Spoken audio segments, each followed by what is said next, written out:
Hi. Welcome to Boxing Fans Talk TV. I'm your host, TDT, or you can refer to me as Miss T. And I will get a call. Give me 1 second. Sorry I'm late, by the way.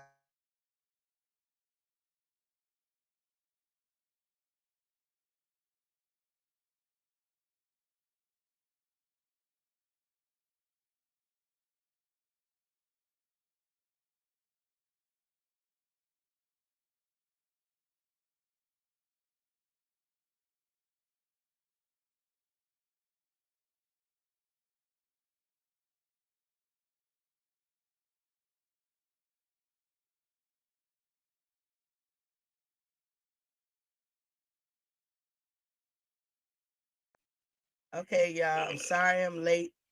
Let me play the intro. So sorry I'm late.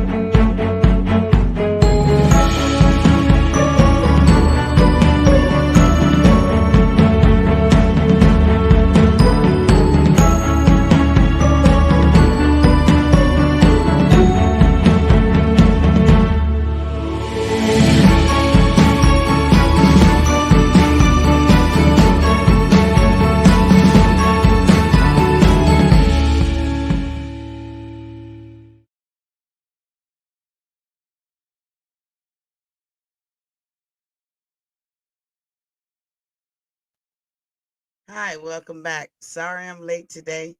I'm just getting back from a boxing match on yesterday, the Shakur Stevenson fight against Jamel Herring. Had a good time.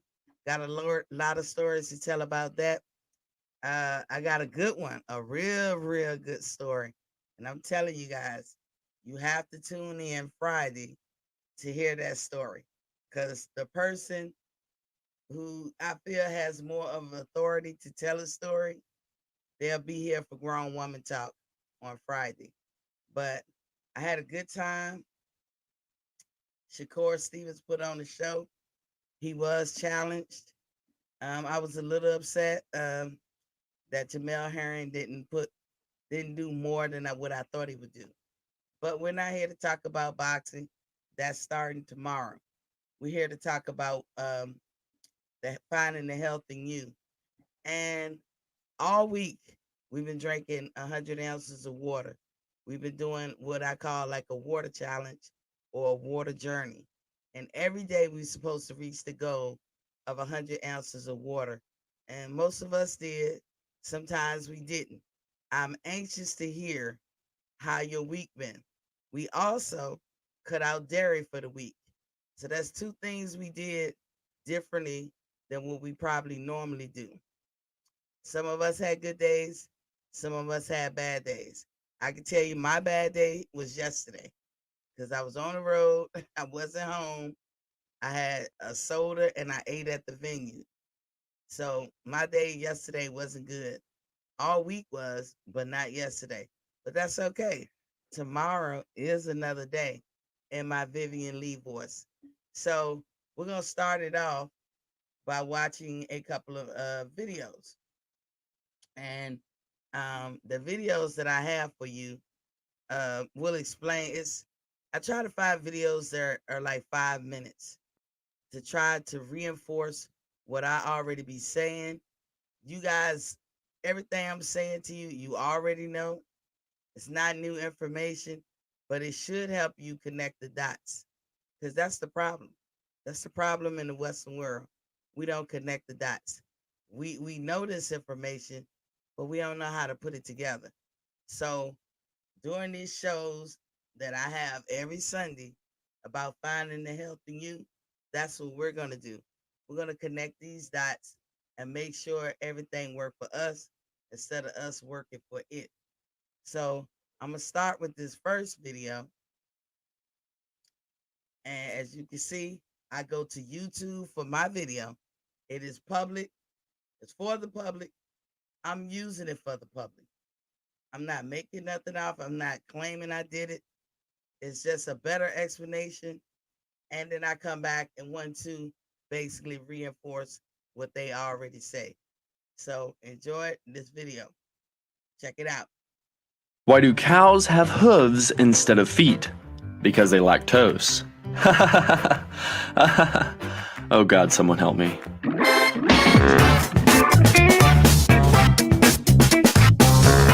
In this video, I'm going to answer the question of, is dairy bad for you, examine some of the most important facts about dairy for your health, and address some of the most common questions about dairy. You'll also find out if dairy is good for weight loss at the end. First, what are dairy products? Dairy products are food produced from the milk of mammals. Butter, cheese, yogurt, sour cream, ice cream, milk, and whey protein are the most common examples of dairy products. Wait, are eggs dairy?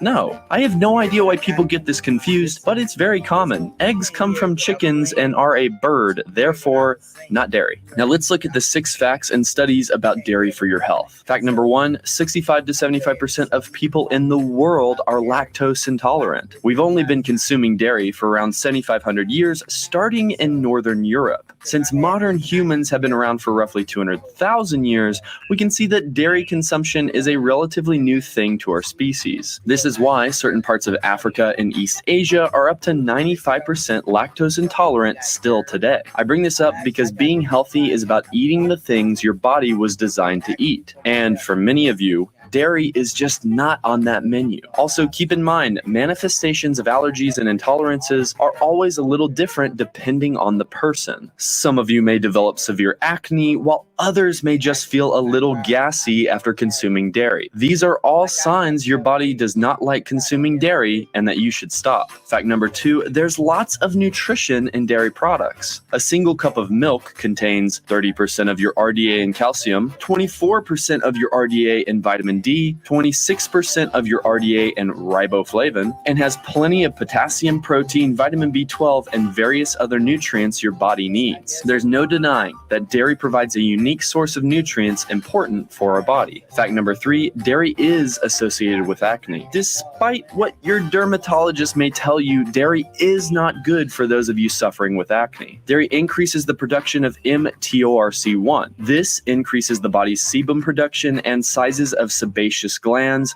which increases your risk of developing acne. This is why we see in various studies that milk and dairy consumption is positively correlated with an increased risk in acne. Fact number 4, not all dairy seems to be created equally. Fermented dairy products like yogurt and kefir contain probiotics, which are excellent for your gut microbiome. Also, the quality of a cow's life and what it's fed affects the nutrition of the dairy product produced. Pasture-raised, grass-fed cows have more omega-3s and have up to 500% more CLA in their products. Not shockingly, happy cows leading happy lives produce better dairy products. Fact number 5, there's a lot of sugar content in dairy products. Dairy contains naturally occurring sugar called lactose that is in every dairy product you consume. We've talked about the effects of sugar on the human body in previous videos and why it should be minimized for optimal health. Fact number 6, dairy increases IGF-1. IGF-1, our insulin-like growth factor,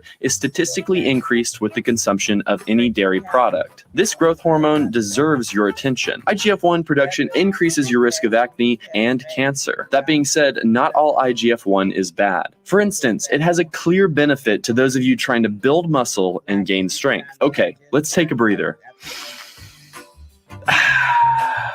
I hope that an objective examination of the facts has shown you why dairy is such a controversial topic. There are many positives and many negatives. So let's clear up a few of the common questions about dairy in this Q&A section. Why are there lots of recent studies out there praising dairy? Dollar bills, y'all. Some new positive research has just surfaced on dairy, and not surprisingly, these studies were funded by organizations that produce dairy products. As always, the most difficult part about what I do is trying to find studies created with objectivity and not having alternative motives or backing. The dairy industry alone spent $6.4 million lobbying last year. Food for thought. Is dairy bad for you? It really depends on the person. If you're lactose intolerant, suffer with acne, or have any reason to think your body does not process dairy perfectly, I would avoid it. However, if you really enjoy it as a source of nutrition in your diet and don't suffer any of the side effects, it's okay to have, which leads to the next question. Do you need dairy in your diet? Absolutely not. While dairy does have lots of important nutrition like calcium, protein, and vitamin B12, you can easily get those from other sources. Leafy greens, lean meats, and whole foods have all of these nutrients without all the sugar or hormone increases associated with dairy. I personally don't consume any dairy for this reason. Does dairy help you lose weight? No. Weight loss is about having two things working correctly: eating the right amount of calories and having properly functioning hormones. Dairy provides no advantage to losing weight, and if you have an intolerance, could impede some weight loss progress. What are the best kinds of dairy products to consume? If you're going to get your dairy on, low-fat, unflavored Greek yogurt, kefir, and grass-fed whey protein are best. What kind of dairy should you never consume? Anything non-organic, I'd avoid. Because dairy is already shown to raise IGF-1, avoiding any extra chemicals pumped into cows is a good idea. Shout out to my homegirl, Juju Donut, for suggesting this topic on our last video and getting the most upvotes in the comments section. If you enjoyed this video, please hit the like button, and if you have any suggestions for the next video, we'd love to see it in the comments section. And rumor has it, for every new subscriber we get, a group of baby sand kittens is born. So please subscribe to The Health Nerd for healthy tips and tricks backed by science. If weight loss is something you're interested in, you can always check out our online e-course, The Science of Fast Weight Loss. You can see the results from some of our past clients on that page and people we have worked with personally. Links will be in the description and on the screen. Cheers. Or kill you. I gotta go, man. All right. I know you did. I'm gonna holler at you. Okay. All right. Hey. Thank you for using GTL. Hello. Welcome back. You probably heard the conversation. I was talking to my brother, where he calling me from. I had to take that call. But anywho, I hope y'all got all the information you need from the video. He was asking me a little bit in moderation. We were talking about what I'm doing here, and he was telling me a little bit in moderation. And I was telling him the whole process is us detoxing the body. I was trying to explain to him real quick what we're doing. He's under the belief that a little bit won't hurt you. And no, it won't hurt you. We proven that you can eat it, eat dairy and still live a long life. However, how good is your life? What is the quality of your life? So that's what he and I were talking about. And I didn't think to mute myself. So sorry for that. But the whole process and the whole goal for this program is to detox your system. So I hope you heard some of that. Like I said, where he is, I'm gonna call it a long distance call. That's all I'm gonna say. He's into health and wellness too. But we're detoxing. So once we take out everything and we start adding it back in, you will see what it is your body like or don't like. As y'all listen to the video, you really don't need milk to survive. As you heard me tell my brother, we lack the enzyme after the age of 8 to digest dairy products, period. That's why that was the first to go off my takeaway list. Um, as far as the water intake, as I said before, it doesn't matter what diet you follow, what plan you follow, you should always, always drink plenty of water. And I'm gonna tell you a good way to start off if you're starting. Set short-term goals. Like I've had people ask me about water, and they say, "Well, I can't drink 100 ounces." Most people can't. I totally understand, because until I did it, I can't neither. But what you could do is you could say, let's say you're a person who barely drank 8 ounces of water a day. And that's dangerous and that's not good. So what you could do is to just drink, set a goal for 50 ounces, half of the 100, or 40 ounces, and then just work your way up. Ain't nothing worse than having to go to the bathroom all the time. But that doesn't last long. That should not be a reason to not do it.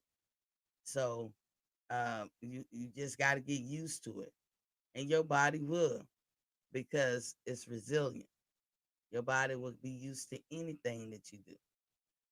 So, like I said, as you heard me tell them, we're detoxing ourselves, and when we're done detoxing, we're gonna slowly reintroduce some of these things, but we're gonna slowly do it.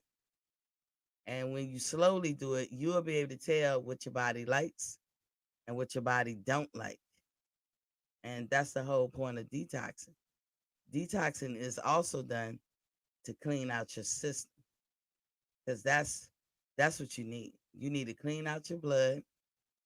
You need to clean out your system, and or it's like a reboot of your system to get it back to working optimum, to get it back to working the way it's supposed to work.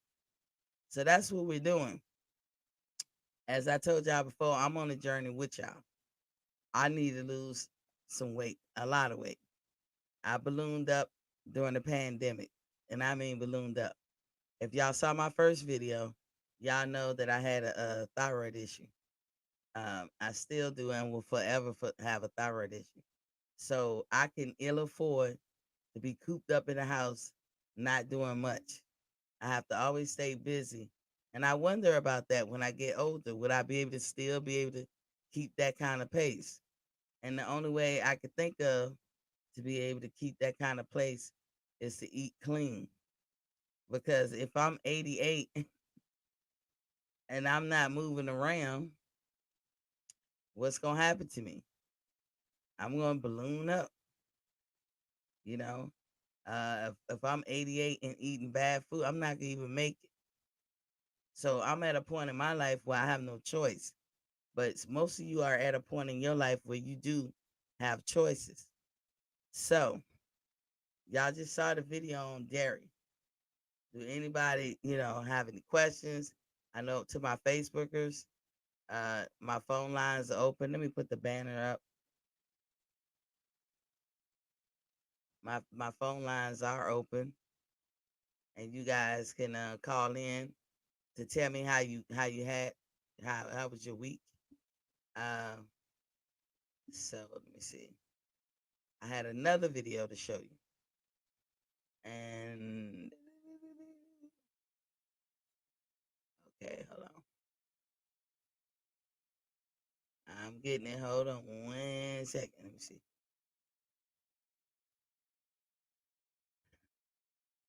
So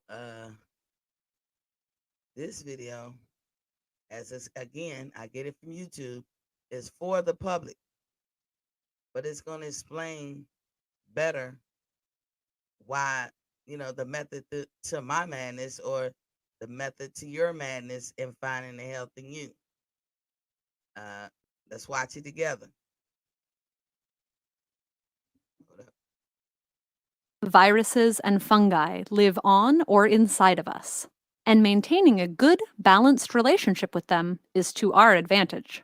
Together, they form the gut microbiome, a rich ecosystem that performs a variety of functions in our bodies.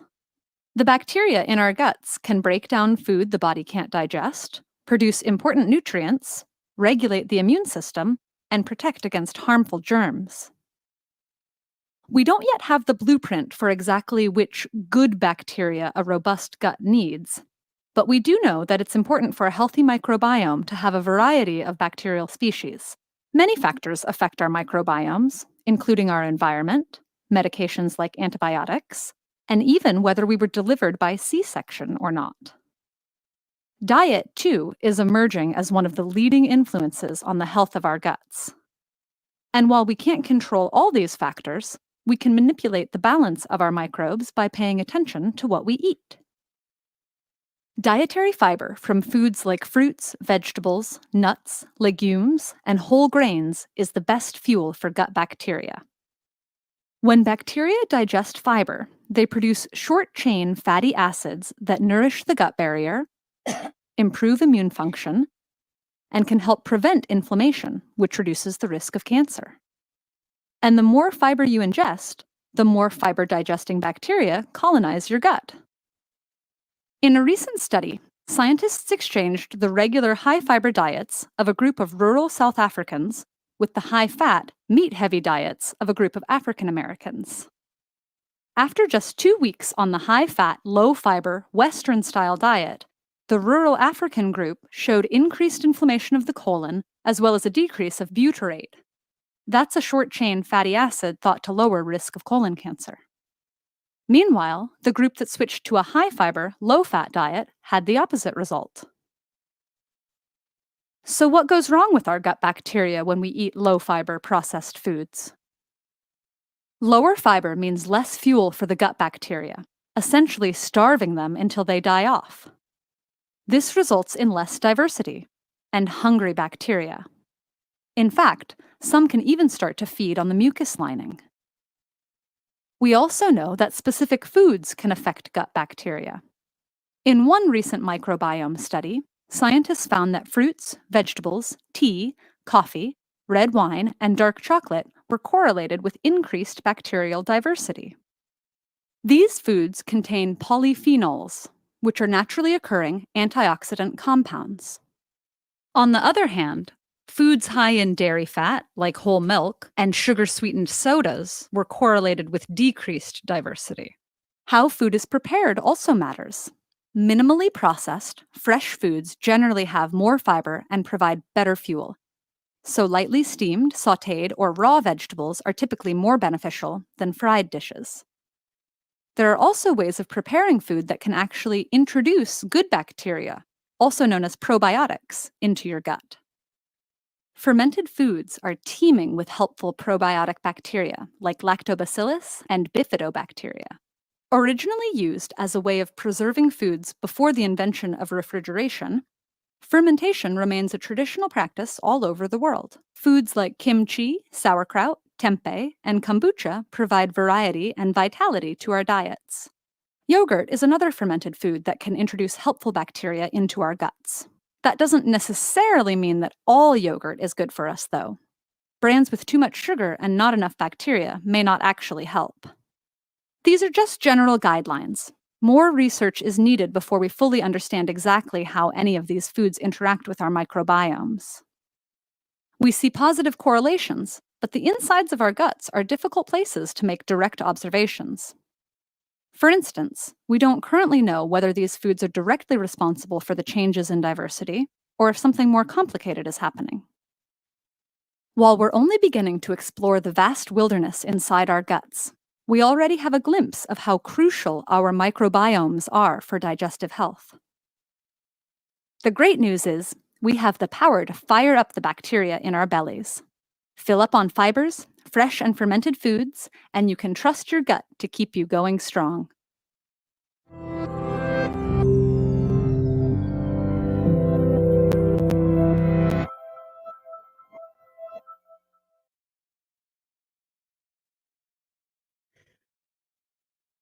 So I'm back. Y'all heard that.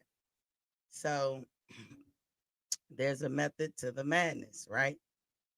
And they were talking about gut health and what it does when it's in your body. So I try to explain a little bit, because some of you guys are probably like, I don't want to know all this stuff, but it's important to know the method behind the madness. Okay. And today I was going to talk a little bit about the liver. Okay. That's the body part that I choose to talk about. All of the stuff is relevant. Okay. So let me dive into it. I don't have any notes and I'm just going to go off the cuff. Okay. When you eat, all right, every time you eat something, y'all know the pathway it takes to get to the stomach. Once it gets to the stomach, when the stomach recognizes that there's food in it, it releases a lot of hormones and other things. I don't know the proper name to call it, but Basically, it releases a lot of hormones and different things to handle the digestion process. We know from the stomach, things go from there through the small intestines and then eventually making its way to the colon after it gets filtered. So we're talking about the liver today. So the filtering process is where I'm going to concentrate our talk today. Remember, if you have any questions, you can call in at 706-804-4449. If I don't know the answer, I know how to direct you somewhere to get the answer, or the basic, look it up, will be the answer. But anywho, when you eat something and it reaches your stomach, and you know that it's eventually going to reach to the liver or get to the liver has two jobs. The liver may have more jobs, but I'm only going to talk about two main jobs that it has. If you say the liver is a filtering system, you are correct. But the liver has another more important job, or just as important job. And depending on the process you are in digestion, depends on what job the liver going to do. The liver's primary job, if you want to look at it that way, it has a primary job and it has a secondary job. Both of these jobs are like hella important. They both are just as important. But the primary job is just to filter. Why is that important to you when you're trying to find the health in you? The reason why the Western diet, or if we talking American diet, the Western diet and American diet is the same thing. UK, Europe, all the way over here to North America and South America, we all enjoy the Western diet. So when I say Western diet, I'm talking about that group: Europe, North America, and South America. So we said that the liver primary job is filtering. Its secondary job is converting T4 into T3. Let me reiterate that one. Its second job is converting T4 into T3. What is T4? T4 is the hormone that is released from your thyroid gland per day. I'm going to throw a number. Don't worry about the number, but I just want you to picture this. Every day in your body, in order for it to function properly per day, a message is sent to your brain telling your brain that you need X amount of T4 in the body. Now, when the body recognizes that you have T4 in it, that's what helps you live.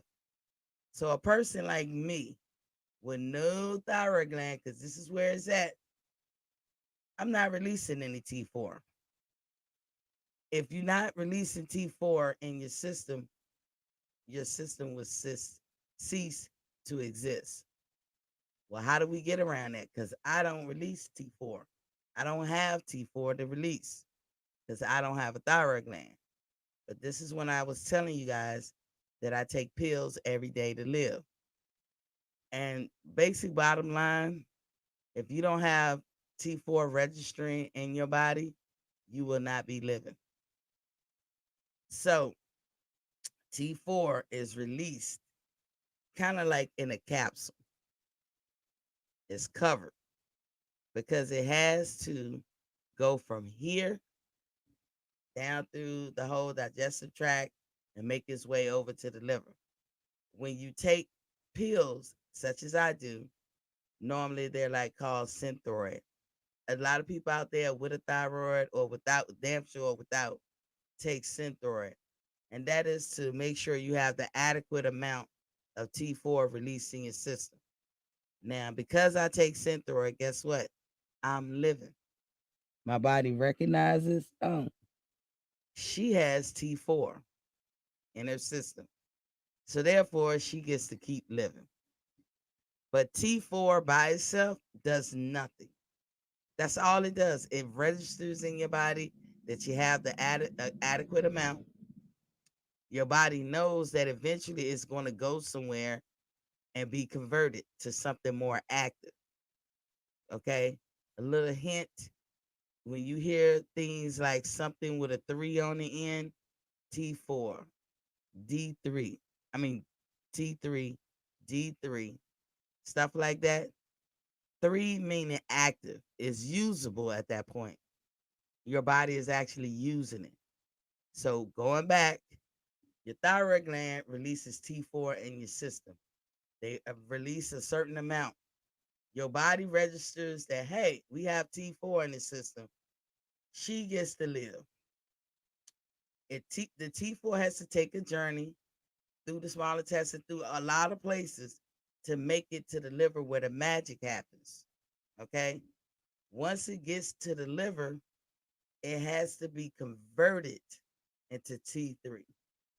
And I'm not saying it's the only place in the body that does the conversion. It's the most important place in the body that does the conversion.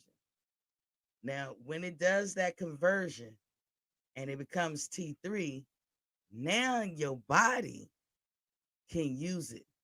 Otherwise, T4 is just floating around in your body in the same way that it was released. Okay? And the same, I'm trying to think of an example I could do. Okay. This is gonna be seen crazy, but look, just to make a point. As long as this cleaner is inside this bottle, it's there. I have cleaner, right? I don't need to go to the store and buy no cleaner. I have plenty of cleaner. But that cleaner inside the body does nothing for my sinks, does nothing for my tabletops, does nothing for whatever it is I want to clean. The only way it does something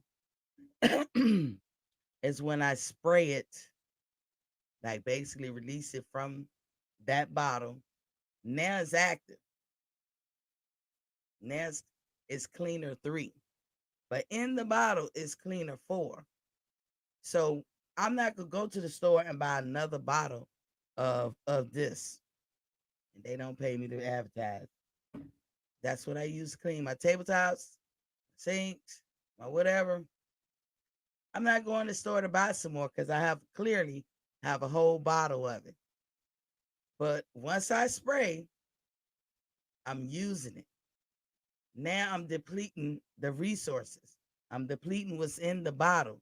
So tomorrow I'm gonna need more. You understand? If it takes this whole bottle to clean my whole house, after I clean my whole house, I need more, right? So tomorrow I will get up, go to the store, give me another bottle. Now I'm back to square one again.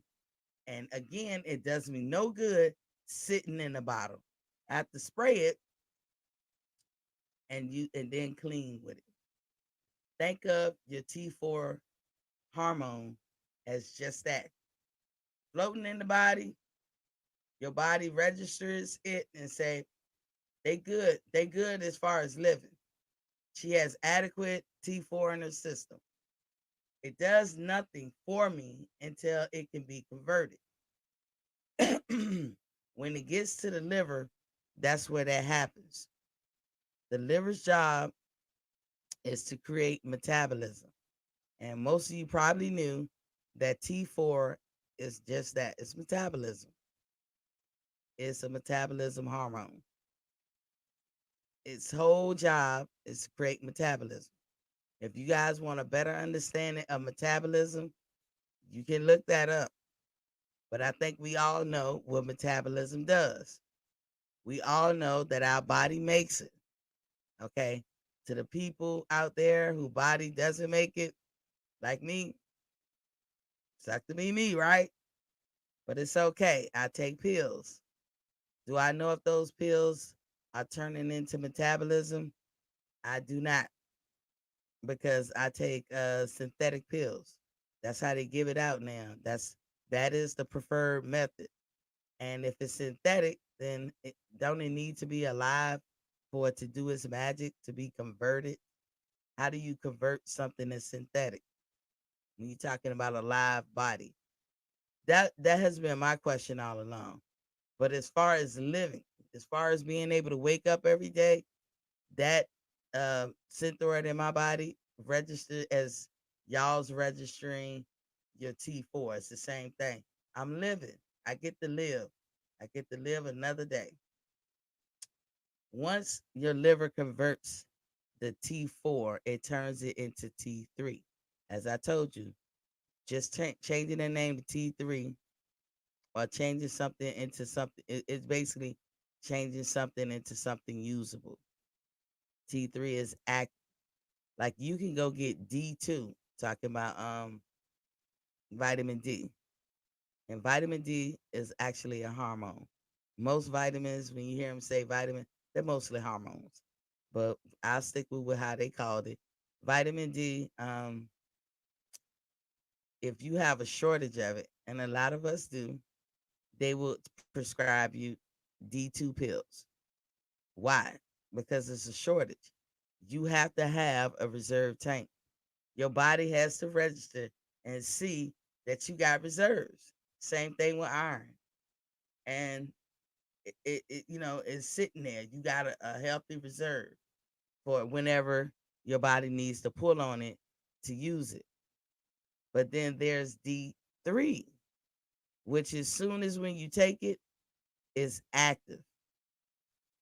You see what I'm saying? So just remember when you hear them put the word three on the end, they're talking about 9 times out of 10, they're talking about something active. Why is it important overall? If you're trying to lose weight or get in shape, wouldn't metabolism be important to you? Because I can tell you right now, the way we're programmed is to think that exercising is going to make us lose weight. That's the preferred method. Like that's the only method, or that's the most emphasized method. But it's not. Exercise can be a method to help lose weight. It's like a backup. But exercise should be probably used just to stay heart healthy. You should move around to stay conditioned.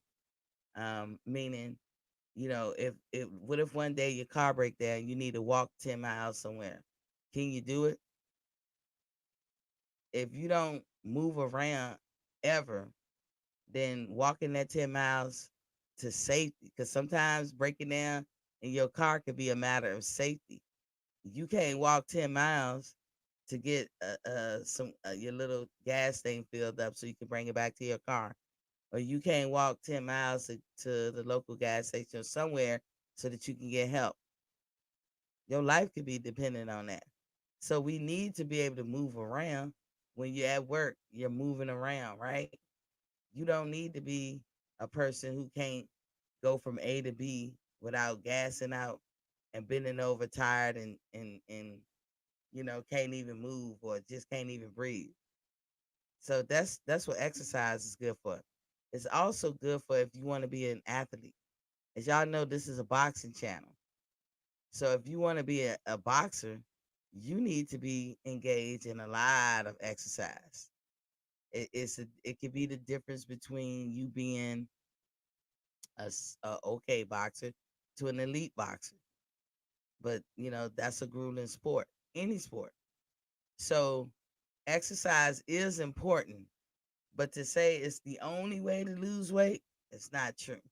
Is it? And there's ways to lose weight more quicker than exercise could ever wish to do.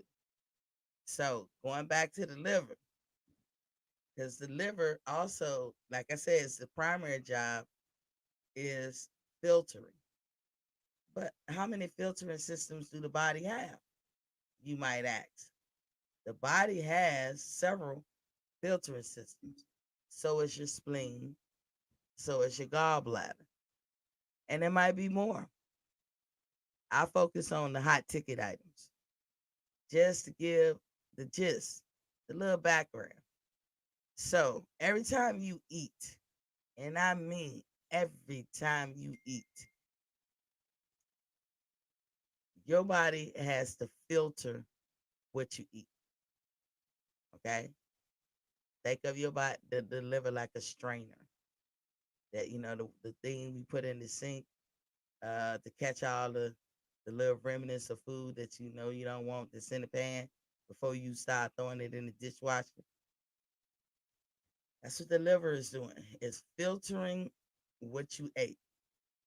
I'm gonna use this shit. I'm gonna take out that shit. I'm gonna use this. I'm gonna take out that, and back and forth and back and forth. That's what the liver is doing. It's taking what you ate, figuring out what is it in what you ate this body can use, and all the other crap we're gonna push it over there. Now y'all remember I told y'all, um hold on one second. I'm sorry, y'all. People just calling me today. Hold on.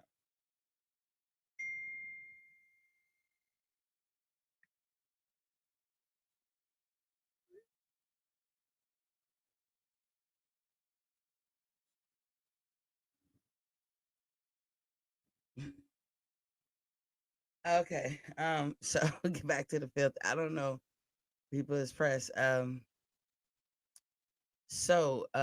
Filtering, like I'm saying, it takes your liver says, I need this. We need this for the body, but we don't need that. But remember what I told y'all. Anytime that you eat something that your body cannot use, it turns to what?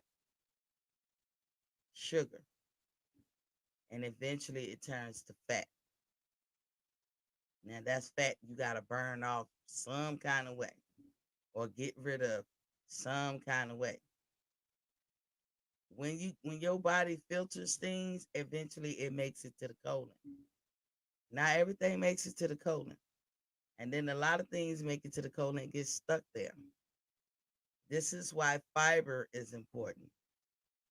This is pretty much the only reason why fiber. If you look at fiber as a broom, the colon is very sensitive. Its outer layers. It's very sensitive. So the fiber is the broom and it's brushing, you know, the colon, getting the sludge out, getting the toxins out. And then, of course, you go to the bathroom, right? That's what fiber essentially does. You cannot digest fiber. So I want y'all to really think about fiber just in that way. Because a lot of people talk, when they talk about fiber, they be like, you need it. You need it. Like you actually, like your body actually use it inside its cells and all that. It doesn't. Fiber is not digested. It goes through your system, make its way through all the different processes straight to the colon, and it helps pull all that. Just look at it like that. That for a lack of better explanation, just look at it like that. It comes through the colon, and everywhere fiber is cleaning. It's a broom. It's pulling out the stubborn stuff because you can get food and everything in your colon and it just sticks there for years, for decades. But when you have a lot of fiber in your diet, it's like a cleaning system, right? But isn't filtering a cleaning system? You see how I said your body has backups to the backups to the backups? Anybody who lost a spleen and had to start eating differently really understands how much filtering is needed and necessary. Anybody who have had liver issues, maybe because they drank too much, this is why, the liver is an important organ. It does two major important jobs. It may do other jobs, but for this purposes, for this channel, I'm only thinking about the two major ones. So we just talked about how the liver takes T4, which is metabolism, in a shell, but it's not usable yet. And the liver makes it usable, meaning once it changes it to T3, it now could be absorbed into your cells and do its job. Now you have an abundance of metabolism to help you with staying fit or slender or whatever it is you want. You got the metabolism working for you. You got the exercise working for you. You got multiple things working for you. And all together, you know, you know, this is how you get your results. But you really you don't need all the backups. They just helpful. And I'm not telling you don't live without the backups. I'm just putting it in perspective. Metabolism comes from your thyroid gland. It comes in a form that cannot be used. It cannot be used until the liver, which is the main organ that does this. Other organs may do it a little bit too. The main one that's going to shoot all that stuff all over your body in abundance is the liver. It's going to take it from a form that cannot be used to a form that can be used. And then, boom, you got metabolism. Your weight stays under control. This is how you could go from 20 to 28 relatively the same weight because of the metabolism in your body, the way your body is balanced. But that was the secondary job, remember? The primary job, and the reason why I can say it's the secondary job, even though it's a very important job, I will tell you this little nugget. The liver will never do that job, i.e., taking T4 and converting it into T3. The liver will never do it if it has to filter. If it has to filter. So as long as there's filtering to be had or needed, that's all the liver gonna do. The liver is great, but I guess the liver say I ain't that great that I'm gonna do two things at once. I'm gonna I'm gonna do one thing at a time. I'm gonna take this food that was just eaten, and I'm gonna filter it. And I'm gonna filter the hell out of it. And then once I filter, then the rest of my day can be filled with converting T4 into T3. This is where we start disconnecting. I know everybody's like, okay, but again, how is it relevant? Some of you saying that. This is where we disconnect. So let's say you eat a bowl of cereal. Well, we already have found out that you do not need milk. Humans, you don't need milk past the stage of weaning. At 8 years old, you lose the enzyme in your body to digest dairy products anyway. But we're going to just go ahead and do it. Even though we don't have the proper tools to digest it, we still going to just eat it, right? So now, because we don't have the proper tools to digest, dairy products, we're going to eat a whole bowl of cereal. So now the liver got to somehow filter what we can use out of that cereal with all that sugar. Some of that sugar in processed food, humans can digest and use. Most of it, we cannot. Again, if you eat something that you cannot digest or use, it turns to sugar and then it turns to fat. So you can't use it. It turns to sugar and then the fat. So the fat just sits there unless you burn it off or somehow another leaves your body. But it won't. You have to make it leave your body. Okay? So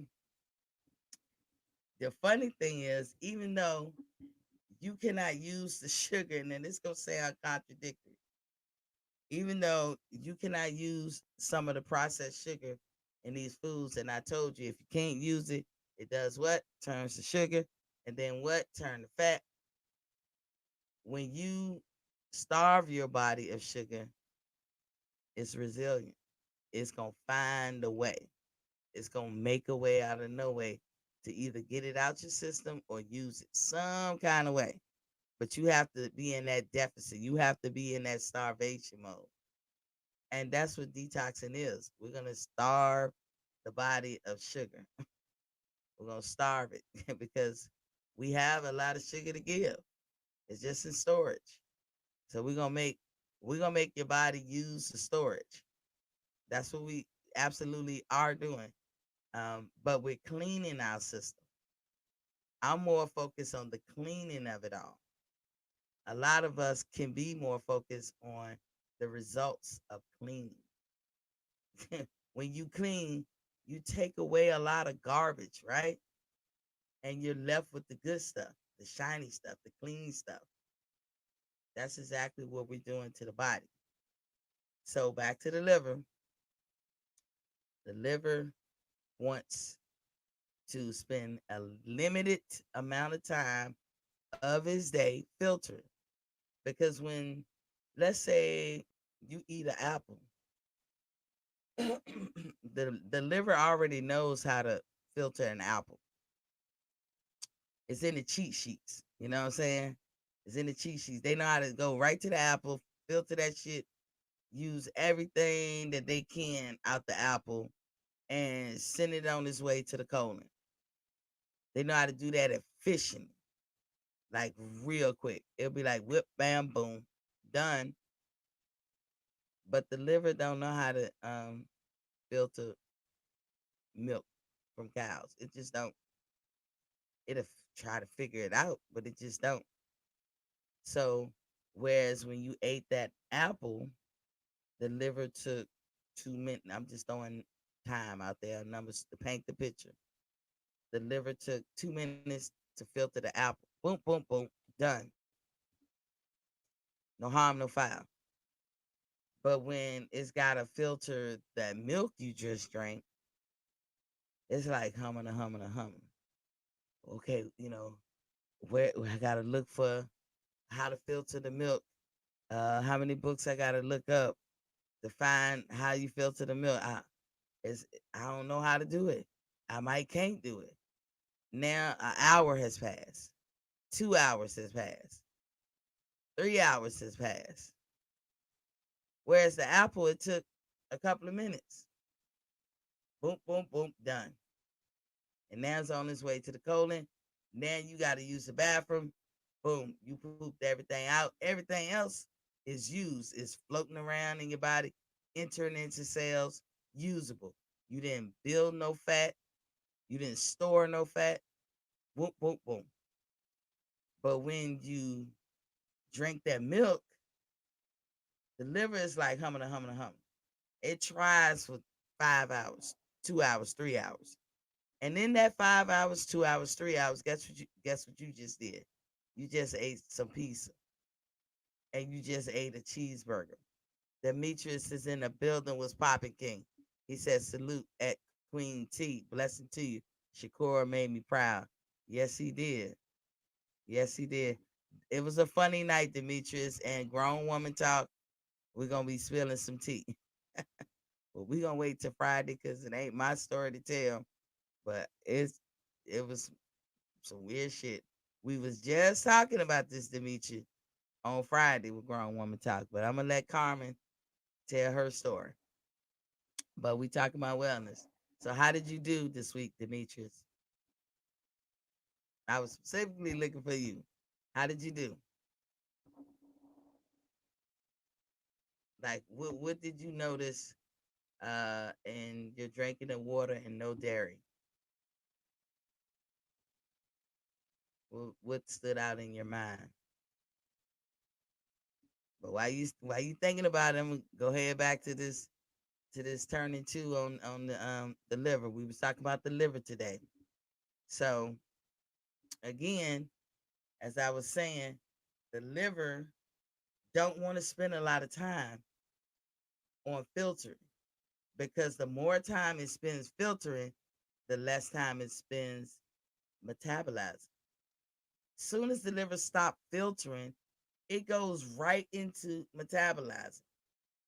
While it stopped, while it stopped metabolizing and it's filtering, it take that T4 that made it there, the long journey there, and it can turn it into reverse T3, which is when you hear reverse T3, it's the opposite of T3. It means no metabolism, simply put. Taking the T4 hormone that was released to specifically be T3 usable, but because the liver is busy right now, you're getting the busy dial. Let me go on. I got to do something with the T4 because it's here. I have to address it. So I'm gonna go ahead and turn it into reverse T3 and store it over there, meaning you don't have no metabolism.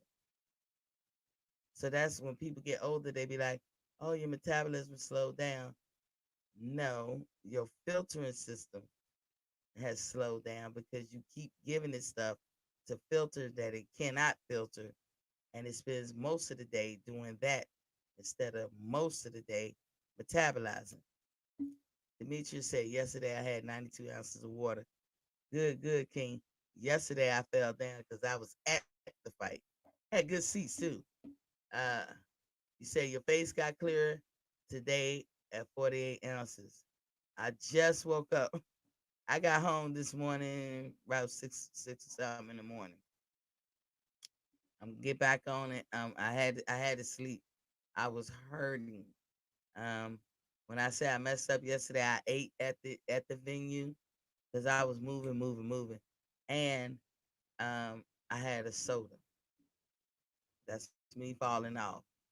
I paid for that though. I, I paid for that. But getting back to what I was saying about the filtering system, the liver wants to filter and be done. That's all it want to do. It doesn't want to stay there all day filtering. Some people don't even know it. Don't even know it. But they're they spend all day filtering and they not even having metabolism. They think this is where the disconnect comes. They think I'm not exercising. I didn't got lazy. When your body is working at optimum level, it's impossible for you to be lazy or not move around and exercise. It's impossible. So I don't never think that people make a choice and say, I'm not going to exercise. I'm just choosing to balloon up or whatever. I think whatever's going on with their body makes that choice. And not exercising is a result of what's going on with your body. I think opposite. And sometimes we got to reprogram our mind to get the results we want. But I did want to say to Demetrius, that is important. You said face got clearer. I was like, let me go ahead and spend a little bit on that. Your face got clearer. That's what detoxing is about.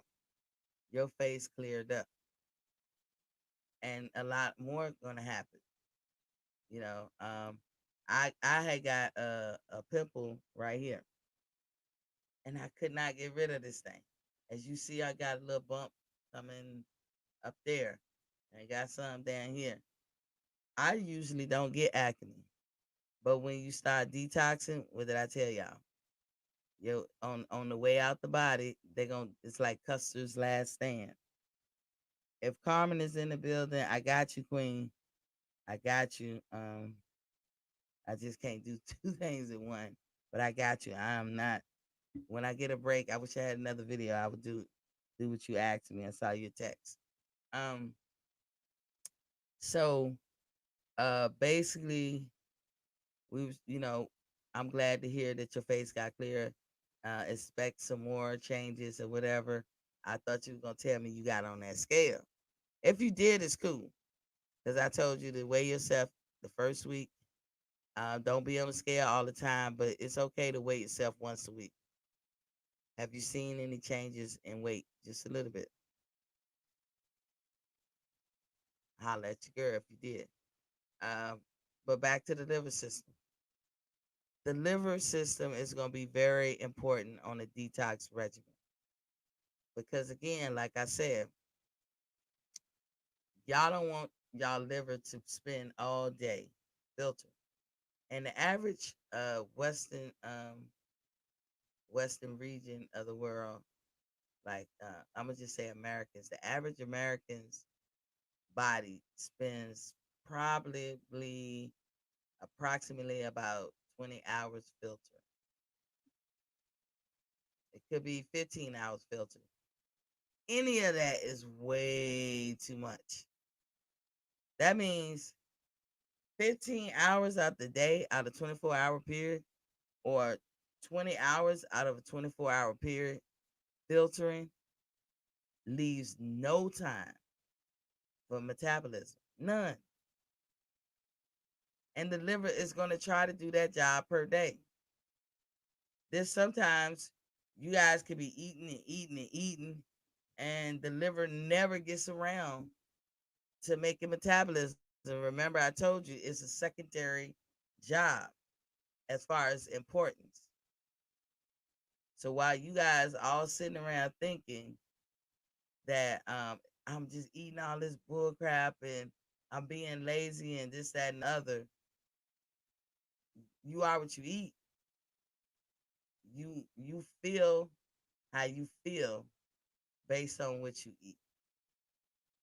If you feel crappy, then your output is gonna be crappy. If you feel good, your output gonna be good. You say you gained 5 pounds just from drinking water, you think? You didn't eat no dairy and you gained 5 pounds? Were you exercising?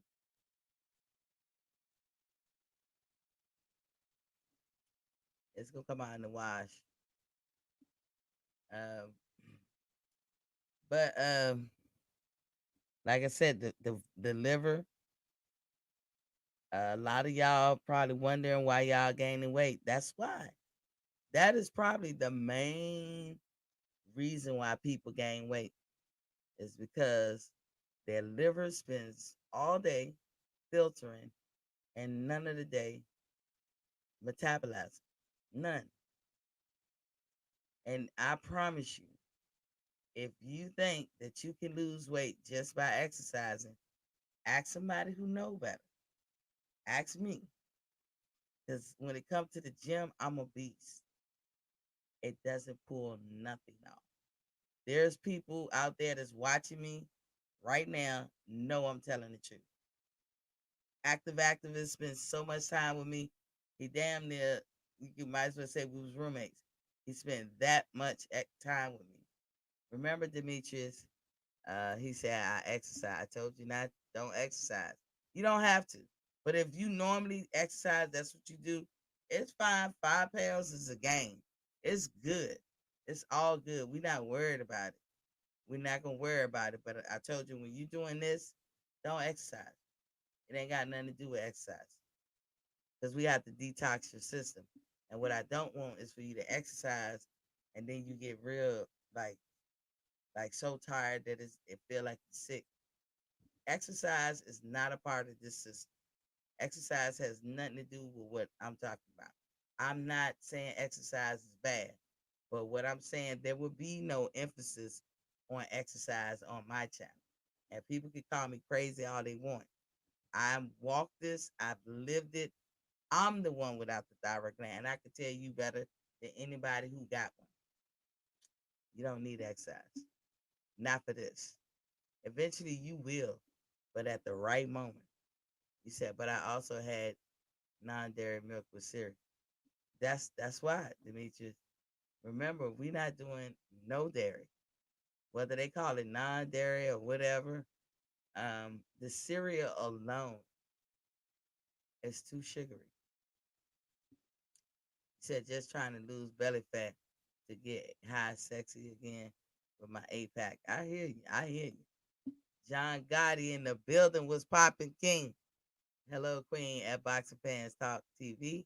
Had a great time watching the fight with you last night. Me too, buddy. Me too. Hey, look, John got it. I know you was very observant of as to what was going on with my friend Carmen and uh old boy's peoples, right? She gonna tell her story on Grown Woman Talk this Friday. That shit was hella interesting. I know you saw it. Everybody saw it. I was like, but it's not my story to tell, but she's gonna tell it. Uh, I was just shaking my head. I did pass your number on to her. I should try to call your number so you can lock my number in. And it it said it wasn't a working number or something. So I don't know. Um, my email address is right here, scrolling at the bottom.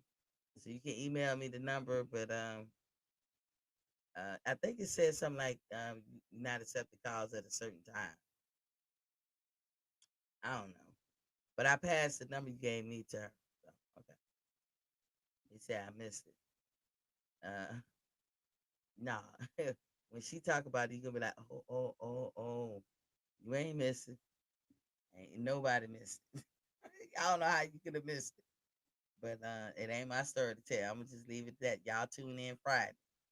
Um, Matter of fact, I wish I had a video because she want me to send her some stuff, and I'm gonna try to send it as I'm talking to y'all. But the liver, right? So we talking about the liver and what the job is for the liver to do versus what it's been doing. John Gotti said, "Okay, cool. It was a great fight. It sure was. It was a great fight. I wish you'd have won your money, player. I was rooting for you. Like I told you, I wasn't mad at the outcome, no matter who won. I like Shakur and I like Jamel. I said my heart was for Jamel because he's a shipmate. He's a Marine. I'm a Navy sailor. Um, and then, but my mind was telling me Shakur was gonna win. That's how I saw it. So anywho,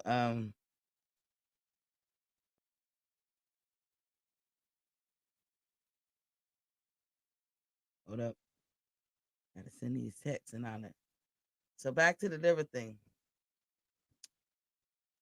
People out there, if you wondering why did you gain this much or why are you having issues or whatever, you're asking your liver to do something it wasn't designed to do. And when you ask your body, no matter what parts, to do something that it wasn't designed to do, it's going to give you pushback. It's going to give you results that you don't like. It's not going to work with you or anything. Your liver primary job is to filter, and it will filter before it will do any other job. But it's just funny the way we're made. Your liver is perfectly unique to doing filtering, but it's also perfectly unique to converting T4 into T3, something the body can use. Metabolism is perfectly unique to filter and perfectly unique to make metabolism. But in orders of importance, as far as the liver is concerned, and nothing you could do, or I, or any doctor, that's going to change the liver's mind on what's important and what's first. And what's first is filter. So again, going back, you eating all this different type of food. Now your liver is like humming. I gotta figure out how to filter this. There's no magazine on it. There's no blueprint on it on how to figure. I'm making this shit up as I go. You know what? After about 3-4 hours, I'm tired, boss. I'm just gonna set that over there and store it as fat. Storing stuff as fat is a cop out in a sense for the body. I'm gonna just store it as fat. I'll figure this shit out later, and they never get around to later. I got to figure it out later because guess what? Here come a cheeseburger that I got to figure out how to filter. And I'm going to spend 3-4 hours on that. Then I'm going to have to say, I'll figure that shit out later. Because guess what? Here goes some cereal. Here goes a slice of pizza. Here goes some other stuff that I cannot filter. And the body can't really digest. So all them laters pile up and pile up and pile up. And you never get around to later. Demetri said, is it good to do fruit blending? Waterberries, blueberries, strawberries, bananas, MKL. Yeah. And, remember, I'm supposed to send you something. um, and that will tell you how to do all that. That's exactly what I do. So, if y'all look at it like that, then this is why it's important. You guys have the wrong idea as to why you're unhealthy or why you're overweight. It has a lot to do about your body just plainly rejecting what you're eating. Now, look, I like steak, oxtails. I mean, you name. I'm a soul food eater. I like all that shit like everybody else, but my body don't like it. And I told you guys, I know what I'm saying is true. August 6th, I said, okay, let me cut this shit out. And then September 25th, I weighed myself and I lost 31 pounds. Now, who loses 31 pounds in a month? Who does that?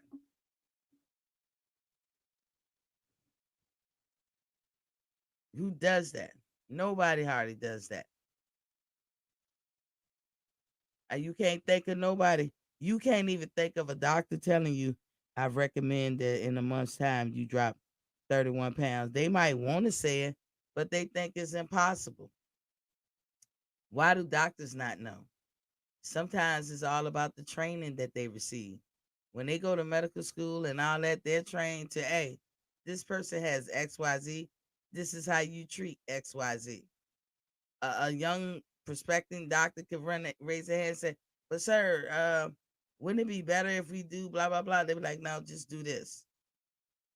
A lot of people got their hands in this doctor and stuff or health stuff. It's a $1 billion business. You think they want to let that go? Doctors make billions of dollars, collectively, I'm saying, to treat a symptom, not necessarily a problem. Y'all spend millions of dollars collectively. When I say y'all, all of us, at doctors for stuff we can fix ourselves. We do it all the time. And just a simple tweak here and a tweak there will fix the problem. Demetri said, I got you this week, Miss T. I hope so. Johnny Gotti said, wish I can drop 15 in a month. I'll be good. Johnny, you get on this plan, you can drop it in a week. Now, Johnny, we just met. You will have to go look at my first video I did last Sunday, and I will explain to you why I'm in the predicament I am in. But just because I'm in my predicament has nothing to do with the price of tea in China. It has nothing to do with my knowledge and how I can help those. I had to learn what I could do just to get a little bit of success. I'm a person, just a recap for Johnny. I had thyroid cancer when I was 24 years old. They completely removed my thyroid. At 24, I don't know body parts. I don't know the importance of them and what they do and how it's going to affect my quality of life. It completely destroyed my quality of life. Not to mention, made me gain all kinds of weight. I was 5'10" at the time. I think I had like 26 or 25. I would go, hover, but I could be 25%, or when I'm really exercising, probably like 20. I remember being in the Navy, like 20% body fat or something like that. Women gonna carry more body fat. But that's, I was slender for me. I ain't never been no bony chick because I'm 5'10", but I was slender, no waist, thick thighs, good. Pulled my thyroid gland out 6 months, whole another person. Gained a lot of weight, just like that. Didn't do anything to gain it. Didn't do anything to gain it. Even today, I do not eat my way to the size, but I don't make metabolism. So you guys have that advantage over me. And I'm not gonna hold on to the knowledge because I had to figure out how can I simulate metabolism on some small level in my body where I can get some small level of success. And I figured it out. But in figuring it out for me, it's like that for y'all. It's triple, double for y'all. Y'all got something I don't have. I'm always working from a deficit, and I will always have this problem. Y'all make metabolism and will always make it to the day you die. I do not. I don't have any. So I'm always at a deficit. The least little thing I do, if I get off track, I can balloon up like the pandemic. That was the worst.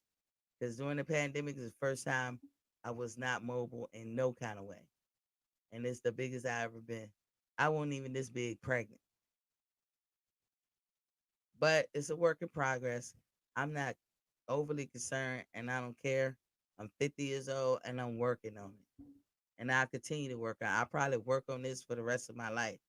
Because again, that body part with y'all's that y'all can take for granted that y'all got, that y'all could, just gonna do certain things and do certain jobs. I don't have it. I'm never gonna have it. And ain't nothing I can do about it. But you guys, on the other hand, have it. And there is something you can do about it.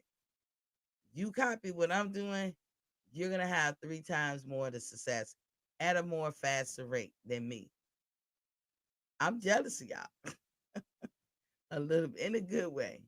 I'm jealous and happy for y'all, you know, because you guys can change a lot just because you got all your parts. And that's something I can't do. But in my journey of trying to find a way to simulate some kind of control over these situations, I found an answer that was always there. It was always kind of told, but the dots won't be connected.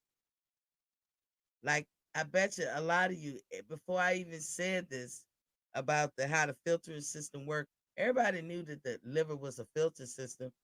They just never thought about it when it came to metabolism.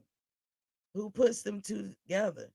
Who knows that? I didn't know it at 24. So when they took my thyroid gland, I wasn't worried. I'm like, oh, okay, that's up here. Your liver is down there. It's down there. Like down, further down from your, not in your nether regions, but further down from your neck. So I wasn't like, oh, putting 2 and 2 together with that. It wasn't until the shoe dropped. And I was like, what in the fuck? Why am I gaining weight? And I mean, I was gaining it because it took them like 6 months to even give me the medicine. The medicine does work a little, not like normal. It gives me energy and that having T4 would do in your body. It helps me live every day. It doesn't make metabolism, but because I have energy, I can move around. And as I told you, everything with the body is a backup system to the backup system. If you can get slender, knock off belly fat, do a whole lot of stuff, get healthier, clean your blood, all that stuff with just eating. No exercise. But when you throw exercise on top of it, all you doing is exacerbating, you know, what you're trying to get, the results you're trying to get. So like I try to put it in car terms, and I hope I'm saying this right. So you can have a stick shift, a regular stick shift. Everything worked fine. The gears shift everything. But what happens when you put a flywheel on it? Did you need a flywheel for the car to shift right and drive? Did you need that? No, you didn't. But if you put that flywheel on it, does it exacerbate what was already being done? Makes the car go a little bit faster? Does it do that? You know, I could have my terms mixed. It's been a while. When I was married, I had to learn car maintenance. As for my husband, I had to learn this shit. And some of it stuck with me, and I'm glad that I learned it. But at first, I was like, I don't want to know this shit. No, you got to learn it. Okay. But again, do you need a flywheel? You don't need it. It's working just fine the regular way, right? But I'm not going to tell you don't get a flywheel. Why not? So I'm not going to tell you don't exercise. If you're going to make your muscles profound and pop out and give it that pop, why not? Don't y'all want, as Demetri said, the 8-pack? You know, for me, I had a 4-pack. I don't have no 8-pack. But don't y'all want those packs to be like, bam, you know, popping out? Anybody would want that.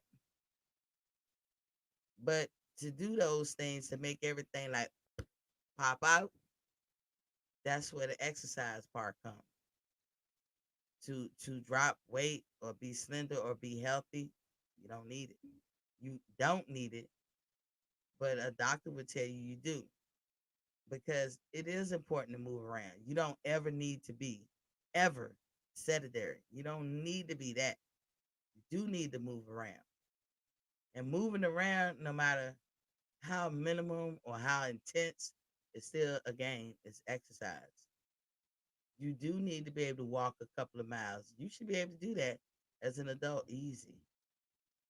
You know, every adult can't walk 10 miles unless they work at it. And then every adult can, you know, long, barring that you don't have any issues, you know, physically. I went to Navy boot camp. We don't do a lot of walking. Everything, the grass was the water, the cement was the ship when we was in boot camp. Talking about how we simulated things. I know the Army, they do a lot of walking, humping, and all this stuff. I never would have thought that in my lifetime I would be able to walk 10 miles straight, no break. Can I do it today? No, because pandemic changed a lot of things. You know, I stopped walking. I used to walk 10 miles a day. When I first started out, it took me a little over 3 hours. I won't do a shit. Where was I going? I ain't had no job. You know, I'm retired. So I just walked 3 hours. Put a hat on, kind of like this, or another hat. Sometimes I got my granny straw hats. Love my hats. And made sure I had some water before I started. Had my headphones on. I would go through a whole catalog of whoever, because I like SWV. I like the 90s girl groups, some guy groups, and then old school rap. So I would have all of that on my MP3, and I would go like SWV. I could drive from here to Virginia and never repeat an SWV song, and damn near like every song that they ever put out then and now. I'm an SWV fan, and I would play all their music from here to Virginia, 7-hour drive where I'm going, and never repeat. I just told you it took me a little over 3 hours to walk 10 miles. So if I start SWV on my MP3, I'm good. I ain't never got to reach there and change, fast forward, nothing. Because I damn near like every song they ever put out. I just hit it and just started walking. 3 hours later, shit, I'm getting to number whatever album. And it's cool. I was distracted.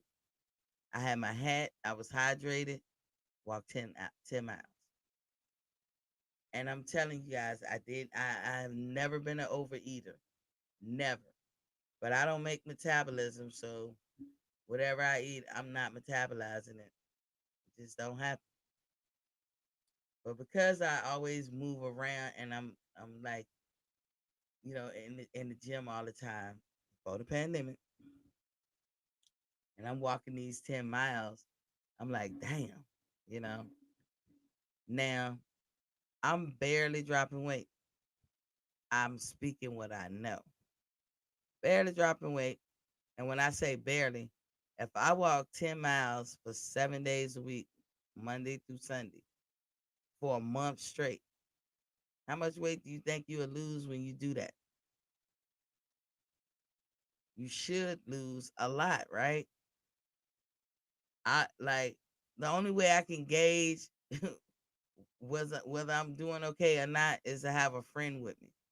So I would solicit a friend, and we be out there just girl talking. We just walking, walking, walking. In a month's time, my friend lost 40 pounds.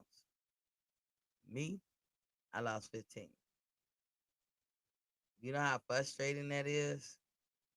How sad? Like, even though I'm telling y'all you don't need exercise to lose a lot of weight, it's a good thing to do. I'm not disparaging exercising. It's always a good thing to do, and everybody should have it in their life. But when you say need or want, those are two different things. You don't need it. I lost 15 pounds in a month doing 10 miles a day. And I kept doing it forever and ever. I dropped down to a nice size. Like eventually I got there, but it took me so much longer. She got there in a month and I couldn't. Why? Because she has metabolism. While she's walking, the backup to the backup was her metabolism. While I'm walking, I had no backup, just to walk. And I had to be careful what I ate, but I still wasn't understanding uh, why why the food was why was I gaining weight by the food I was eating, because I don't overeat. I'm also a person that don't buy a lot of junk food. If you come to my house, every now and then you'll see some junk food in the closet. That's not to say I don't like cakes and pastries and chips and cookies. It's to say that I just never bought it. That just I didn't grow up like that. So you kind of continue sometimes how you grew up. I didn't grow up like that, so I don't really do it. It's not that I'm totally against it. When my kids were young, I bought fruit roll ups. I don't eat that shit. I bought the little things that they like to eat, but I stayed who I was. I don't bring a whole lot of that crap up in here. And my kids will probably grow up, and when they get their own home, I ain't say grow up because they grown now, but they in school or have a job. But when they grow up enough to get their own homes, I can almost bet that they won't bring it in their house neither, because it's kind of like alcohol. My mom never really brought that in the house. Never really had it in the house. If she bought it, it was for her company that she may or may not have. Um, and I remember she had bought some kind of alcohol. That shit was in there like 5, 6 years, untouched from whenever she gave some to her company. So I wasn't used to seeing alcohol as an option for anything in the house. So what wound up happening? Same thing. My house the same way. It's damn near dry. I have some bottles of wine from Spain, and I've had them for a while now, for over a decade. I don't know. They may be worth something in years to come. But and I was in Spain back in 94 to 96 and 2000 and 2002. So, I mean, they might be worth something one day. But just bringing alcohol up in here, no, I don't do that. 'Cause I don't drink. And now my daughter, she don't like alcohol. She might not drink. She might not, put alcohol in her house. Then her kids the same way. It's domino effect, right? But that's a good thing with the alcohol.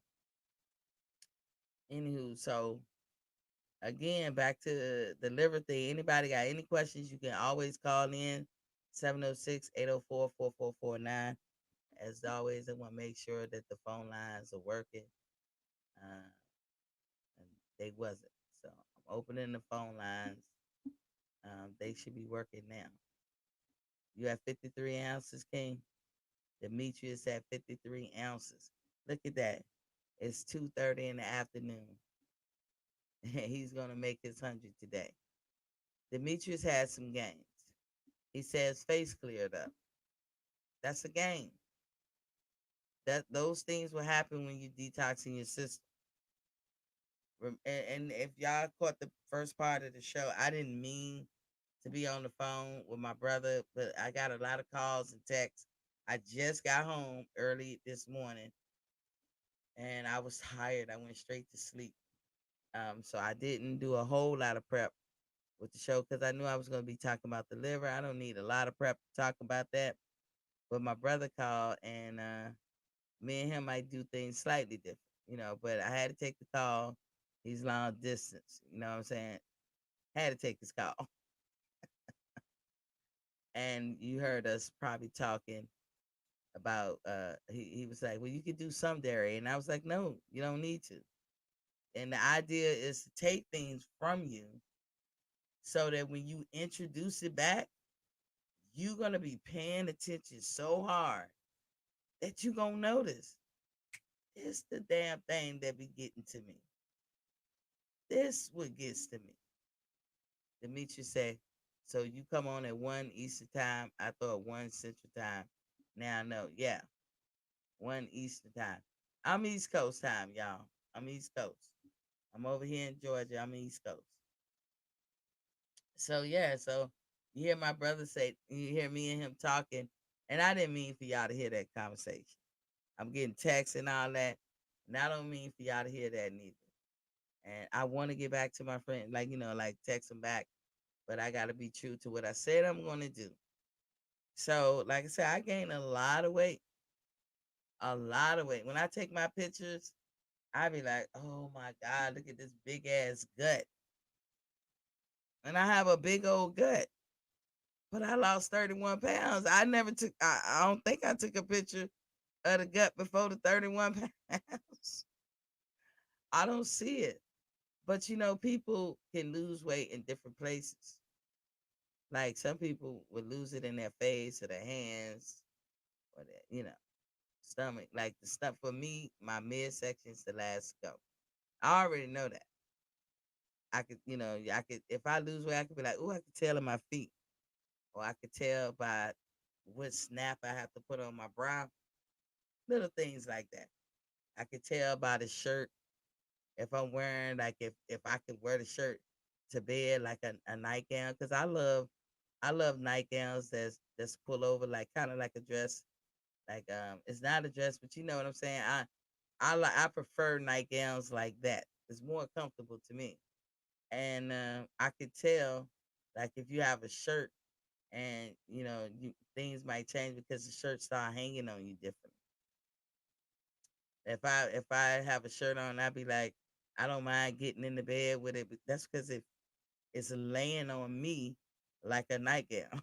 So I mean, these are my telltale signs that I'm doing something right or something is going good. But do I have a belly? Hell to the yes. But I know it's going. I'm confident that it's leaving. It's just a matter of when. Can I do it as fast as you guys? I cannot. I cannot. I'm at a deficit. I wish I could. I know in due time, but I cannot have the success that you have in the time that you guys are able to do it. Now we played the video about why it wasn't important to eat dairy. Well, it was just talking about. Let me get the title, the right title. I don't want to pull it out my ass. Uh, it said, "Is dairy bad for you?" That was the question it asked, and it basically told you what's what with dairy. You know, And I'm just reinforcing what it says, what we all know now. And then I also played a video for you guys. And like I said, it's on YouTube. You can go look this stuff up. That's why I say everything that I'm saying is not like I'm making this stuff up or this new information. What I'm helping you do is what I wish somebody would have helped me do, and that is connect the dots.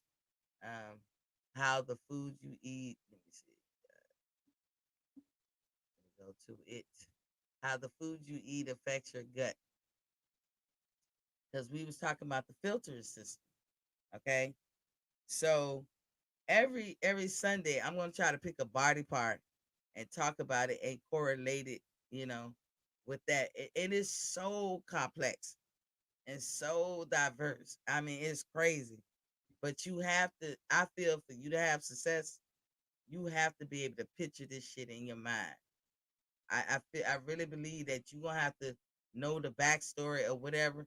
There's some people that's just as smart as me or smarter who can figure this shit out. Be like, girl, you ain't saying nothing. All I can say to y'all, don't come here with the negativity. Take your ass on then. Cause I get those too. Like, girl, you ain't saying nothing. We knew that. I'm not talking to you then, obviously. Everybody don't know that. I'm talking to the people who might not know it. Them the people I'm trying to reach. I'm not trying to reach your smart ass. I'm glad you do know it. Some as smart as I am, and I know I'm smart. I didn't even figure this shit out till I was in my 40s. So if you think you know better, then go do better. I ain't mad at you, but you're not gonna stop me from doing what I think is best. They know who they are. Facebookers, I know y'all looking. Some of y'all just look and y'all more comfortable from that spot. That's cool. I would love it if you join in and this, that, and the other.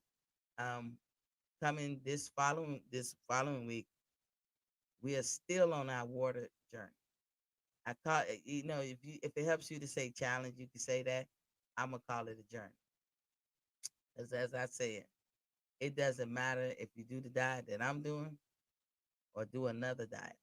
There's 1,000 ways to skin a cat. They all work, but no diet works without you drinking the proper amount of water. And that's something you got to get through your head, that no diet you will ever do will work if you don't drink the proper amount of water. Period. It just ain't gonna work. And no diet that you will ever do will work if you don't have the proper amount of sleep. Just won't work. This I can promise.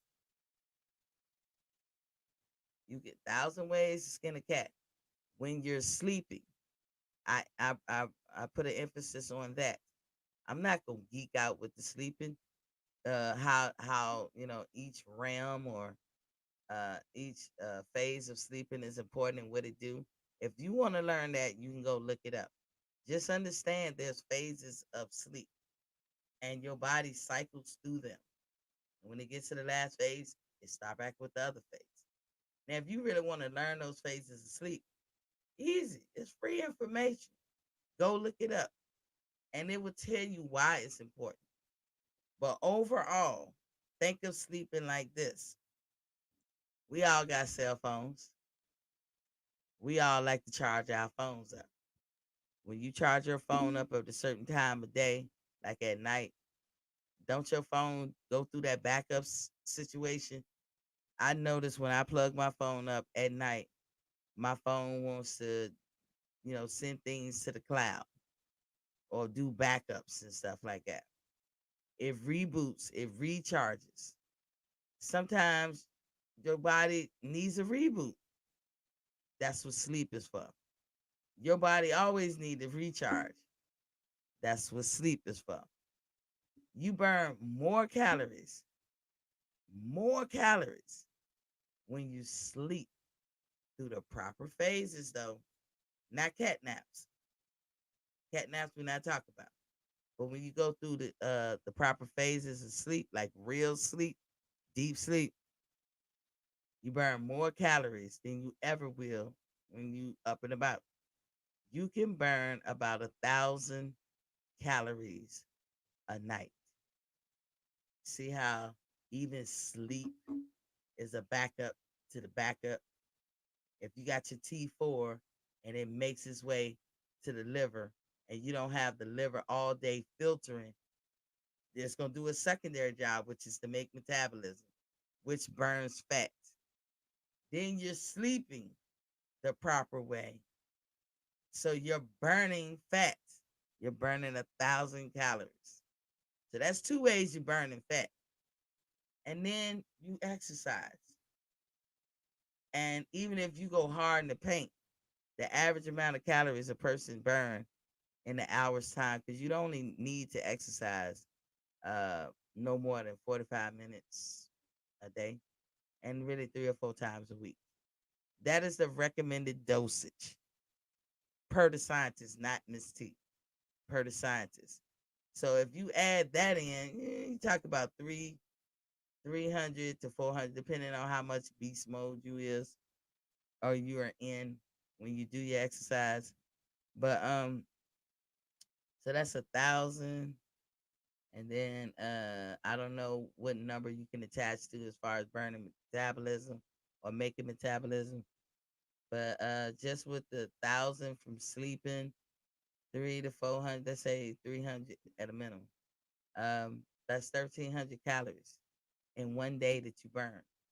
Mind you, if you got up and did nothing, and I mean absolutely nothing, if you got up and you sat on the couch all day, and the only time you got up is to use the bathroom and make your next meal, but you sat on the couch every day, you will burn about 1,500 calories.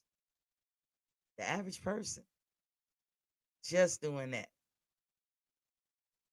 So if you let's factor all that in. So if you had 1,500 calories and you wasn't exercising, so we go minus the 300, but you sleep good, so that's 1,000.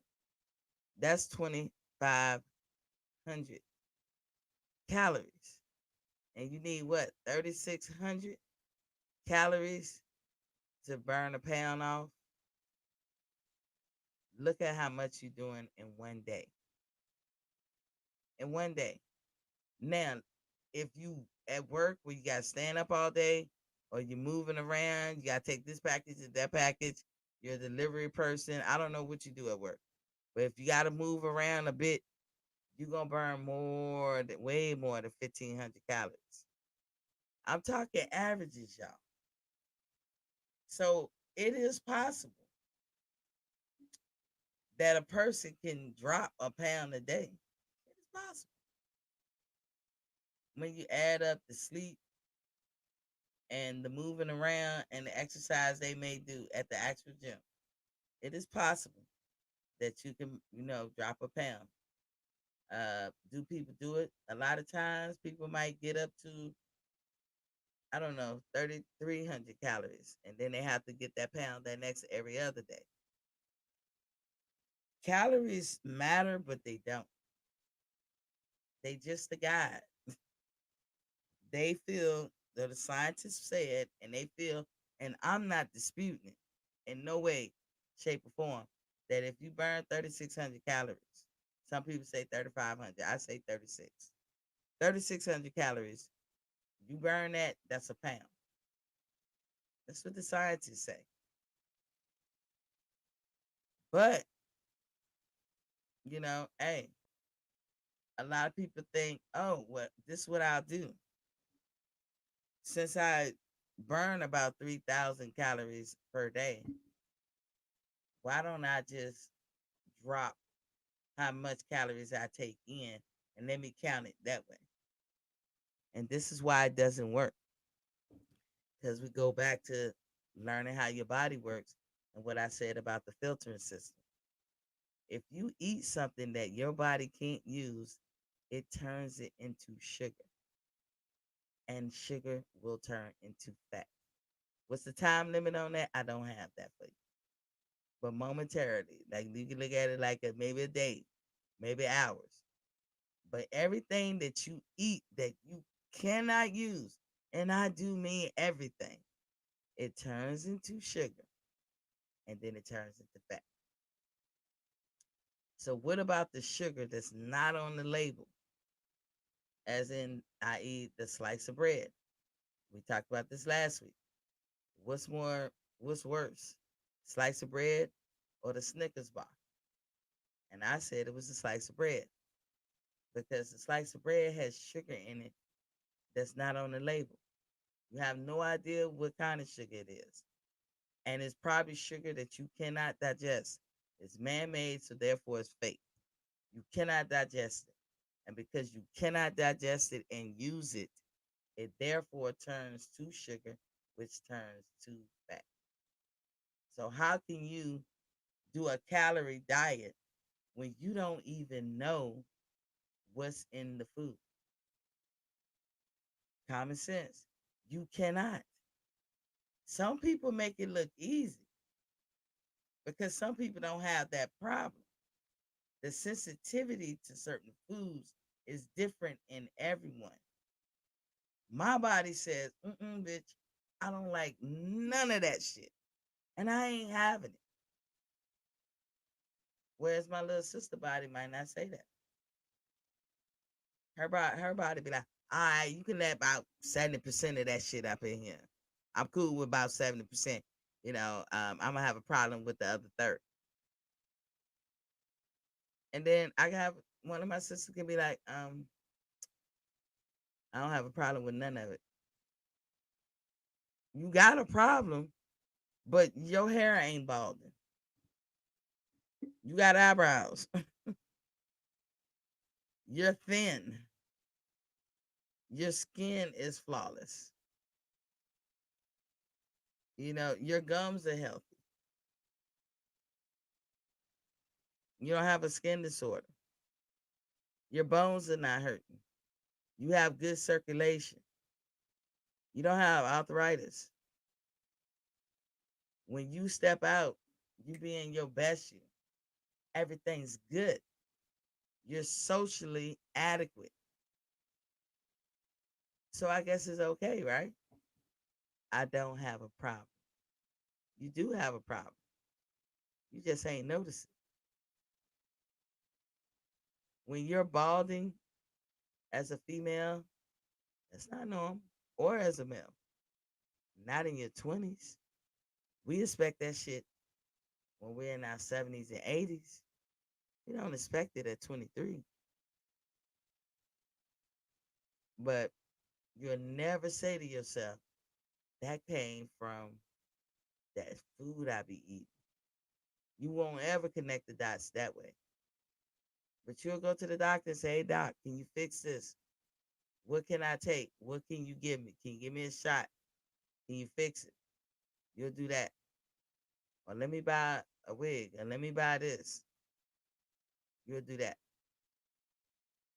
But you won't never say, let me detox my body so I can see what the hell I'm eating that's causing me to have these problems. You'll never say that. And that's why I say this whole channel is going to be about us finding the health in us. When you go through this program with me, if you want to go hardcore, you have to email me. And my email is scrolling at the bottom, boxingfanstalk@gmail.com. Boxingfanstalk@gmail.com. You can email me. I'm going to ask you a little of your background. I'm not going to get too personal. You can tell me if you have a medical issue because that's important. Like if you got diabetes or something, I should know that when I'm trying to do up your menu. Because what I'll do is I'll create a menu for you, and you have to follow it accordingly. And watch, you won't have these problems no more. And as a side note, as an added extra, you're gonna drop weight like nobody business. I do this, y'all. I do this. And I help a lot of people. I've done it for years and I've done it for free because I wanted to hone in on my skill. That's why I never really charged for years. But now I know what I'm talking about, and I feel confident that I know what I'm talking about. It is a business for me too. You know, that's why my mantra is finding the help in you.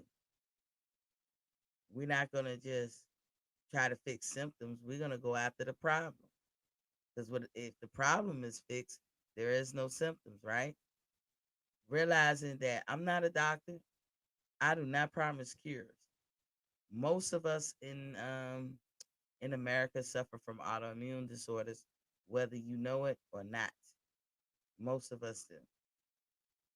And because of that, you know, we have things that happen to us that are debilitating or embarrassing or make us feel socially inadequate.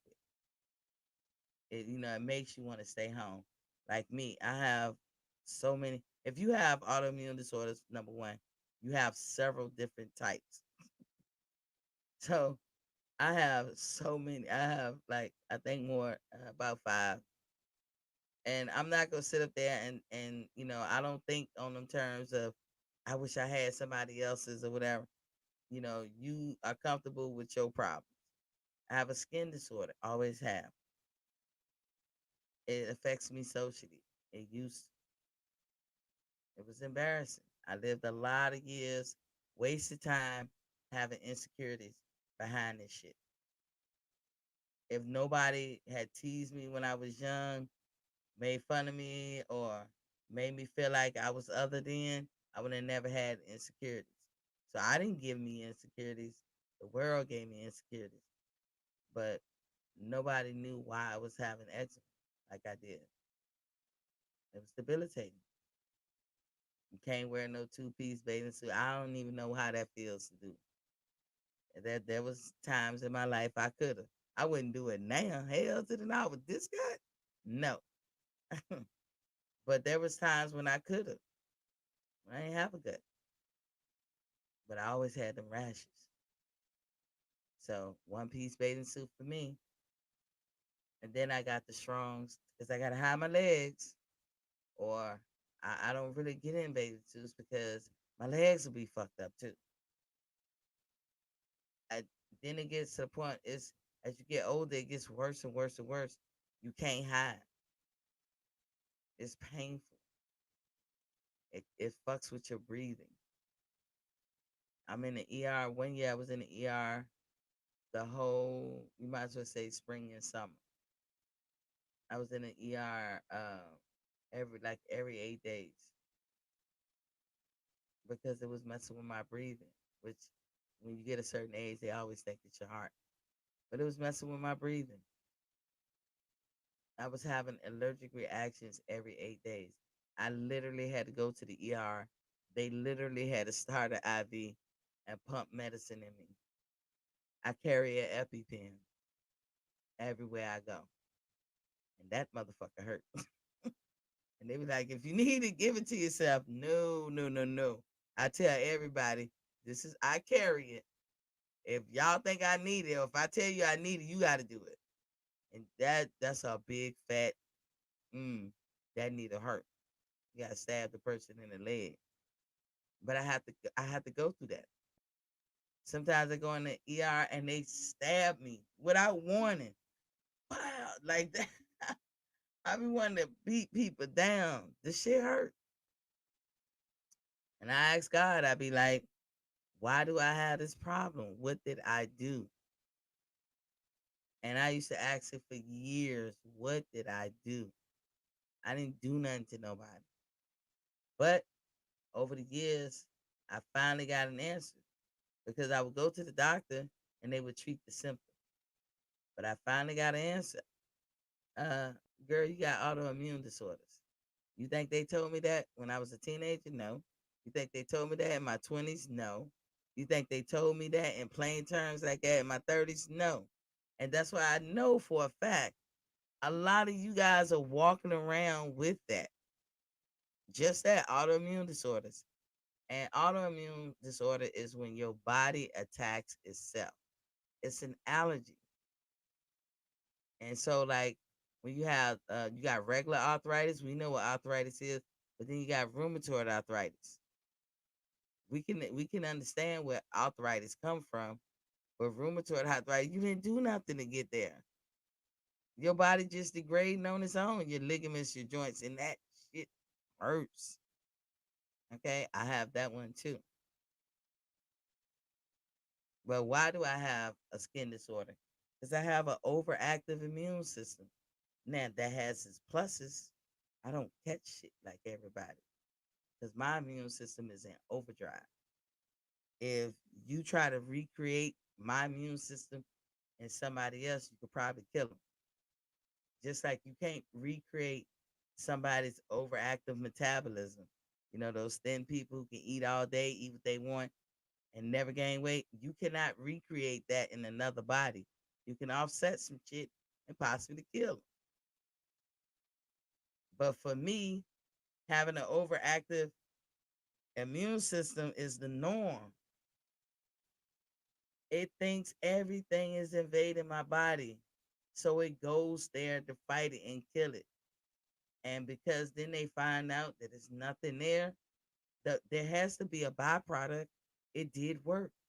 There has to be something. You don't put in work and don't have no byproduct or result. So the result or the byproduct is the rash. That's what happens. When y'all see people out there with rashes and shit, and that shit don't look good, the optics of it all don't look good, it's because they have overactive immune system. They're the ones who's not gonna catch XYZ. While you catch it, they not catching. You know, don't mean that I can be like, hey, I'm probably not gonna catch the COVID. I'm not gonna get vaccinated. I got vaccinated. But the chances of me catching most things slim to none. I have been around people with strep. My sister is prone to strep. I never caught it. I've been around people with pink eye. Touch what they touch my face, never catch it. I have an overactive immune system. And all these years, I never knew that. Wasn't until I was in my 40s that I even know. And I've been going to the doctors forever. But they just they don't say, well, you got autoimmune disorders and one of yours is an overactive immune system. So therefore you got eczema. And if you got eczema, then you have asthma. Because any skin disorder you have, if you have it, like psoriasis, I don't mean to leave y'all out, you have asthma too. My first asthma attack, I was 43. You could not tell me I had asthma. They used to tell me all the time, you got asthma. I was like, yeah, okay. They used to give me inhalers. Okay, I throw them shits somewhere in the house. And one day I caught one. And it scared the shit out of me because I didn't know what the hell that was. So all of this, they allergies. Allergies is bigger than what y'all think, y'all. So when we detox in the system, we have to get rid of this shit because it's giving us allergies that is debilitating to us that sometimes can be life threatening. So this is why I'm on that finding the health in you as a byproduct of detoxing, cleaning out your blood, cleaning out your system. Not only are you going to get healthy, like your blood circulation going to get better, your LDLs and all that, like your cholesterol, they're going to be great.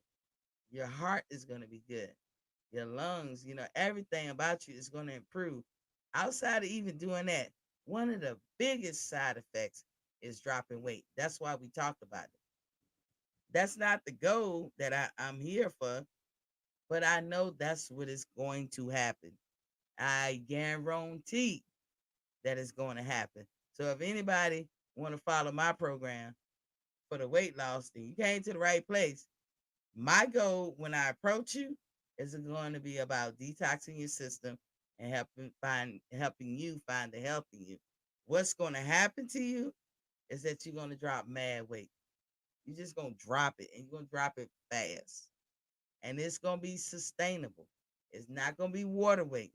It's not going to be none of that other bullshit. It's going to be real motherfucking weight. But I hope y'all picked up something and learned something. We talked about the filtering system.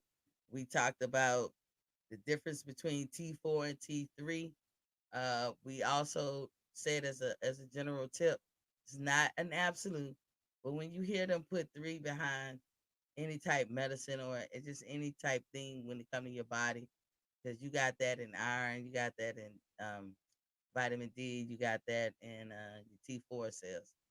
When you hear them say that, the 3 part, just think 3 means active. That's all. It's just saying at this point, your body is actually using it. In this other state, it's not using it. So T4 is not usable. Is it relevant? Yes, because your body needs to register that it's in your system for you to live. Period. That's all it needed. Once it's like taking roll call. T4 here, present, got you. You may live today. That's all. Just think of it like that. I know I sometimes put stuff in animated ways, or I always try to paint the picture because I think when you know more, you do better. Again, information that I put out is already out there. I did not invent no wheel. I am not a doctor. What I have figured out is how to connect the dots. There are people who could do it at 21. I wasn't that person. I had a lot on my plate. I wasn't even sick at 21. I was living a 21-year-old's life. But unless anybody walked through my shoes or anything similar to it, then they might not understand. But I say it to them or try to get them to understand. But if you can't, I understand that. Maybe some people out there, you got to experience some shit. But don't doubt me. I walked through this. I was a typical young person. And I got sick out the blue. And that shit rocked. And I had to figure out with no help from nobody. I still had to be a person who had a job. I still had to work. I stayed in the military, was ridiculed, all kind of shit, because I didn't even understand what was going on. In the military, you gotta be in tip top shape. And thanks to genetics, I never got to the point where I was out of standards throughout my career. But I was borderline a lot of times, and sometimes I wasn't. But I didn't understand why. When they pulled that thyroid gland out of me when I was 24 years old, they never explained what a thyroid gland was or what it do. They told me it was shaped like a butterfly, and we're gonna take it out, and we're gonna look at it, and we're gonna see if it's cancer. Okay, if you talking to a 24-year-old like I was at the time, I'm thinking, okay, if it's not cancerous, they're gonna put it back, and all is well. I just have a scar. I can live with that. Not the part that they never said, what they think that I should assume that I should have known or something, is when we take it out, we can't never put it back. It's destroyed. All we can do is test it. That's the part they never said. Because if had they said, if we take it out, we can never put it back, you'll never have one. And this is what it does, and this is why it's important to the body and metabolism and da da da da.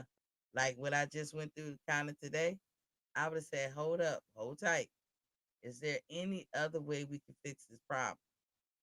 Can we try that way first before you just gut me like a fish? But they didn't talk to me like that. And then I was in the military, I was their property. Look, if you got a goiter means a big nodule in your neck. My neck actually went, I don't know if y'all can see me. My neck went like this. It was just like a big, and I would be in the mirror getting ready to go into the club doing my hair, and I never saw it. I go back and look at pictures, and I was like, damn, that shit was big. It was right there. I never saw it. That goes to show people don't pay attention to detail. I'm in the mirror every day doing my hair. I'm trying to hit them streets. I'm trying to go in the club. Never saw how big my neck was. Never. Until they pointed it out. Then I was like, oh shit. Yeah. And it was a goiter. and the goiter happened to be cancerous. So now we pulled out all that we could pull out, and you have a little bit left.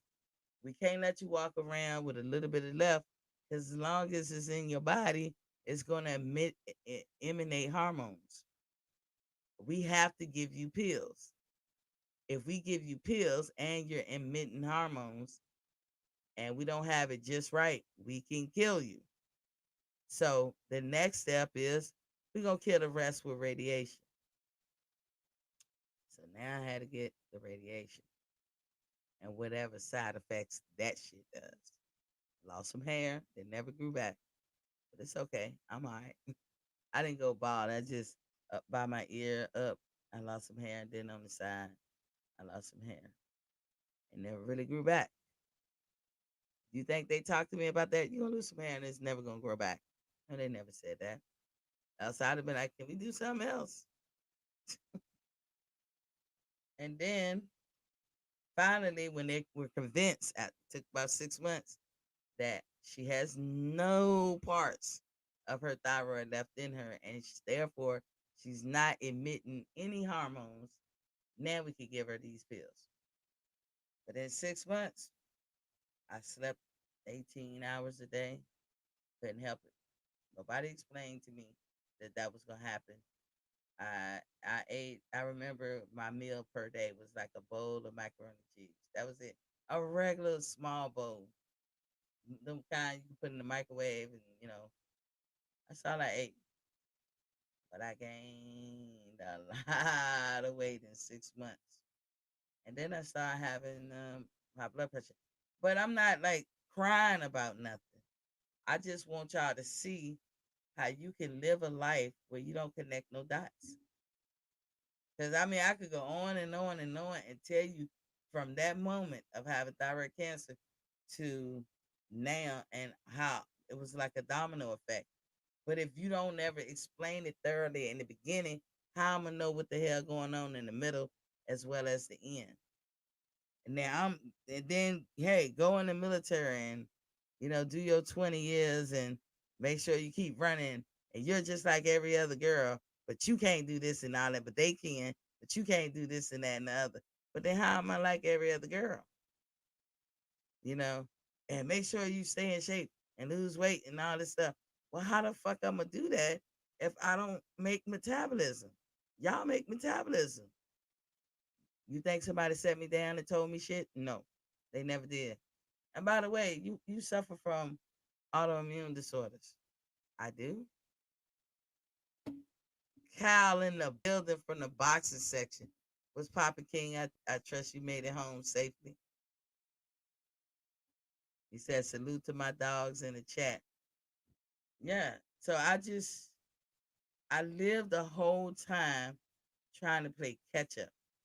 Basically, we gonna do this. It was a front load type life. Like, we gonna take your gland, take it. We not even gonna explain to you how that works or what you need to do. You figure that shit out. All we need to do is keep you alive. And as long as we give you these pills, you're alive. Our job is done. Meanwhile, it's a domino effect. I'm falling apart all over the place. They don't care. Quality of life sucks. I'm socially inadequate because I have these issues. Who, if you in your 20s and your neck has a rash, you see how my hand look, y'all? I think you can see it better with this one. That's what used to always happen to me. And it be inflamed. It still happens. Now I know. But you'll say, well, if you know, Miss T, why you don't fix it? There is a cure out there. Not a cure, but something that can control it.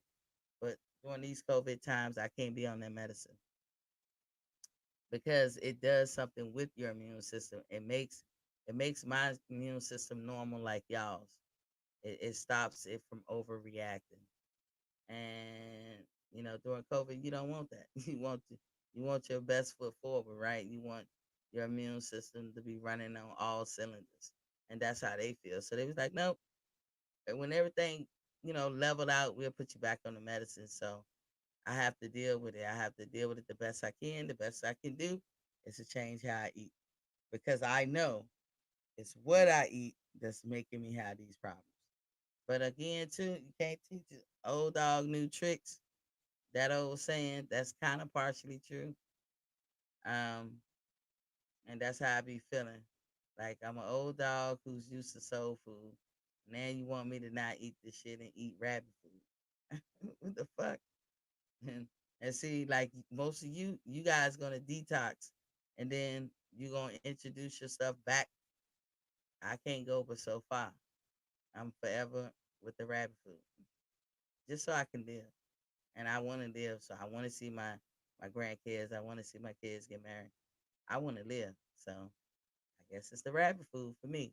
But anywho, we talked about the liver and its importance, the two jobs that the liver do, and the job that the primary job and the secondary job. No matter what we do, there's no shot you can take, there's no pill you can take. You can't call your congressman. There's nothing you're gonna do that's gonna change the priority of the liver. The liver will filter before it metabolizes. Period. If you make your liver filter all day, guess what? Don't get happening. Or don't be happening. Metabolism. Metabolism in your body is just as important as anything else. You can exercise 8 hours a day and won't lose nothing if you don't create metabolism in your body. I know that for a fact. That is not a debate. That is not even up for discussion. I've lived that and I know. I know groups. We have groups of survivors like me. We talk about this all the time. It is a fact. If you are not making metabolism, you can exercise till the cows come on. You ain't dropping a pound. And if you have weight on you, then you're gonna be unhealthy. So for me, during the pandemic, I ballooned up bigger than I ever did from not being mobile, from being in pain. I had to go off certain medicine to help me, like what I do for my overactive immune system, because there was more practical to do so. And I just ballooned up. Not even pregnant was I has I gotten to business size, but now I have to because my heart can't take it. I cannot carry this weight, so I have to drop it, and it will come off. It just will not come off fast as I would like it, but this is the fastest way to do it, and I still consider it fast. It's fast. It's faster than even for me than traditional way of so-called losing weight or getting in shape. You know, my cholesterol is excellent. I have no coronary block. My lungs are good, even though I smoke and and what else? Your lungs and your heart work together. I have a damaged heart from having thyroid cancer. I mean, everything. I'm doing it. Y'all going on the journey with me. Anybody who wants to go hardcore, you're gonna have to email me. There is a charge. You're gonna have to email boxingfanstalk@gmail.com. I even put it out there. I've helped all kinds of people for years. I've helped dudes get it like this. Y'all know what I'm talking about. I've had several people like that I've helped. You know what I'm saying? And that wasn't my intent because I'm not a dude. I wasn't looking for a cure for that. But I noticed what I wound up learning is something that helps everybody and everything, like for everything. You know what I'm saying? People want to grow their hair back. This shit works for that too. You be surprised at any problem that you have with your body where it's not working properly, it's not doing this, even things that can make you socially inadequate, like losing of hair, growing way too much hair, um, not having urges, all of that stuff. I found that doing it this way helps with all of that. So if you guys are interested, I'm going hardcore with it. And yesterday I fell off.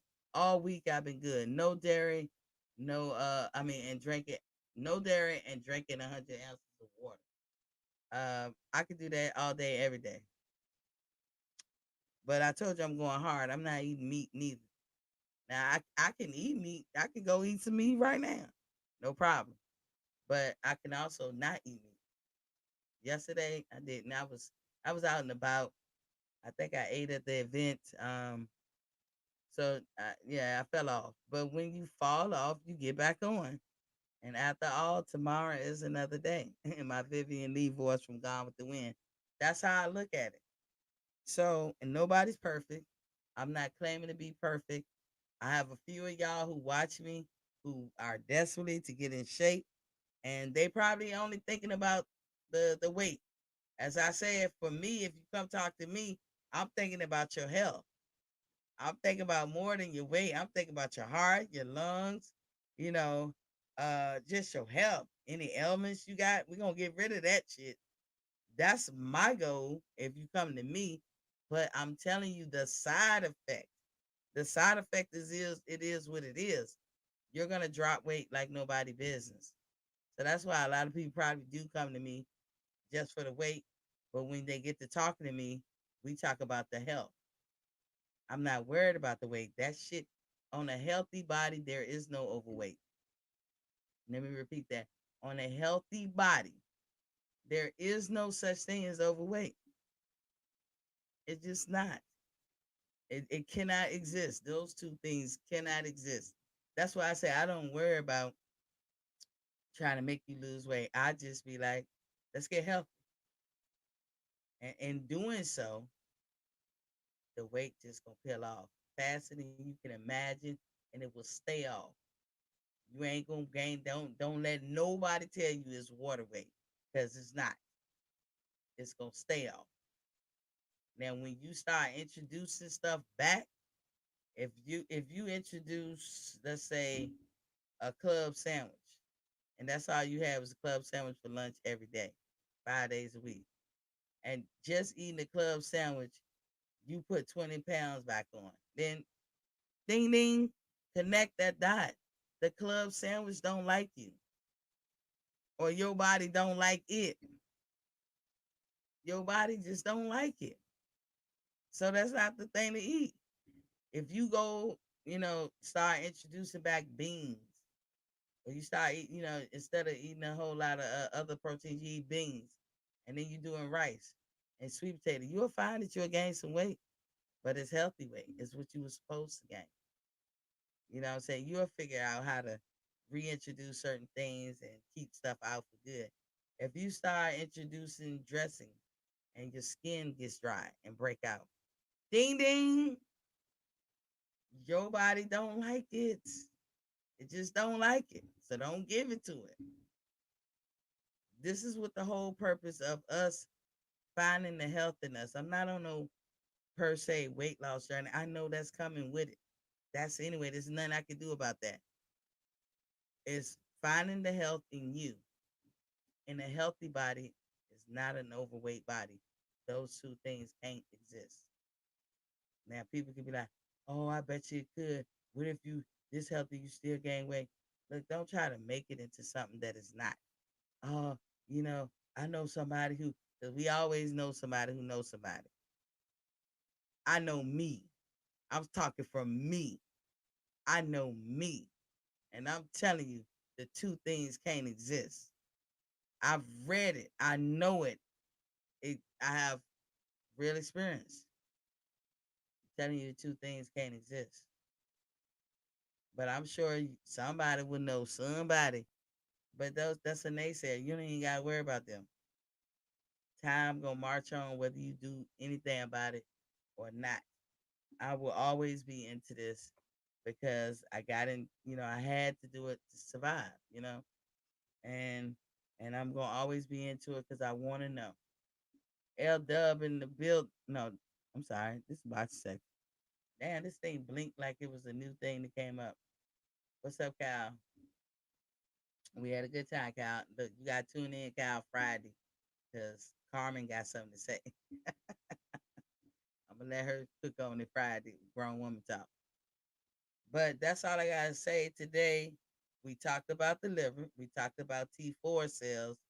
We talked about metabolism. Do not forget that. Don't forget it. Next week It's still 100 ounces of water a day. It's still no dairy at all. Demetrius, leave that sugar cereal alone. Because you got to do milk with it. Unless you can pour water on it.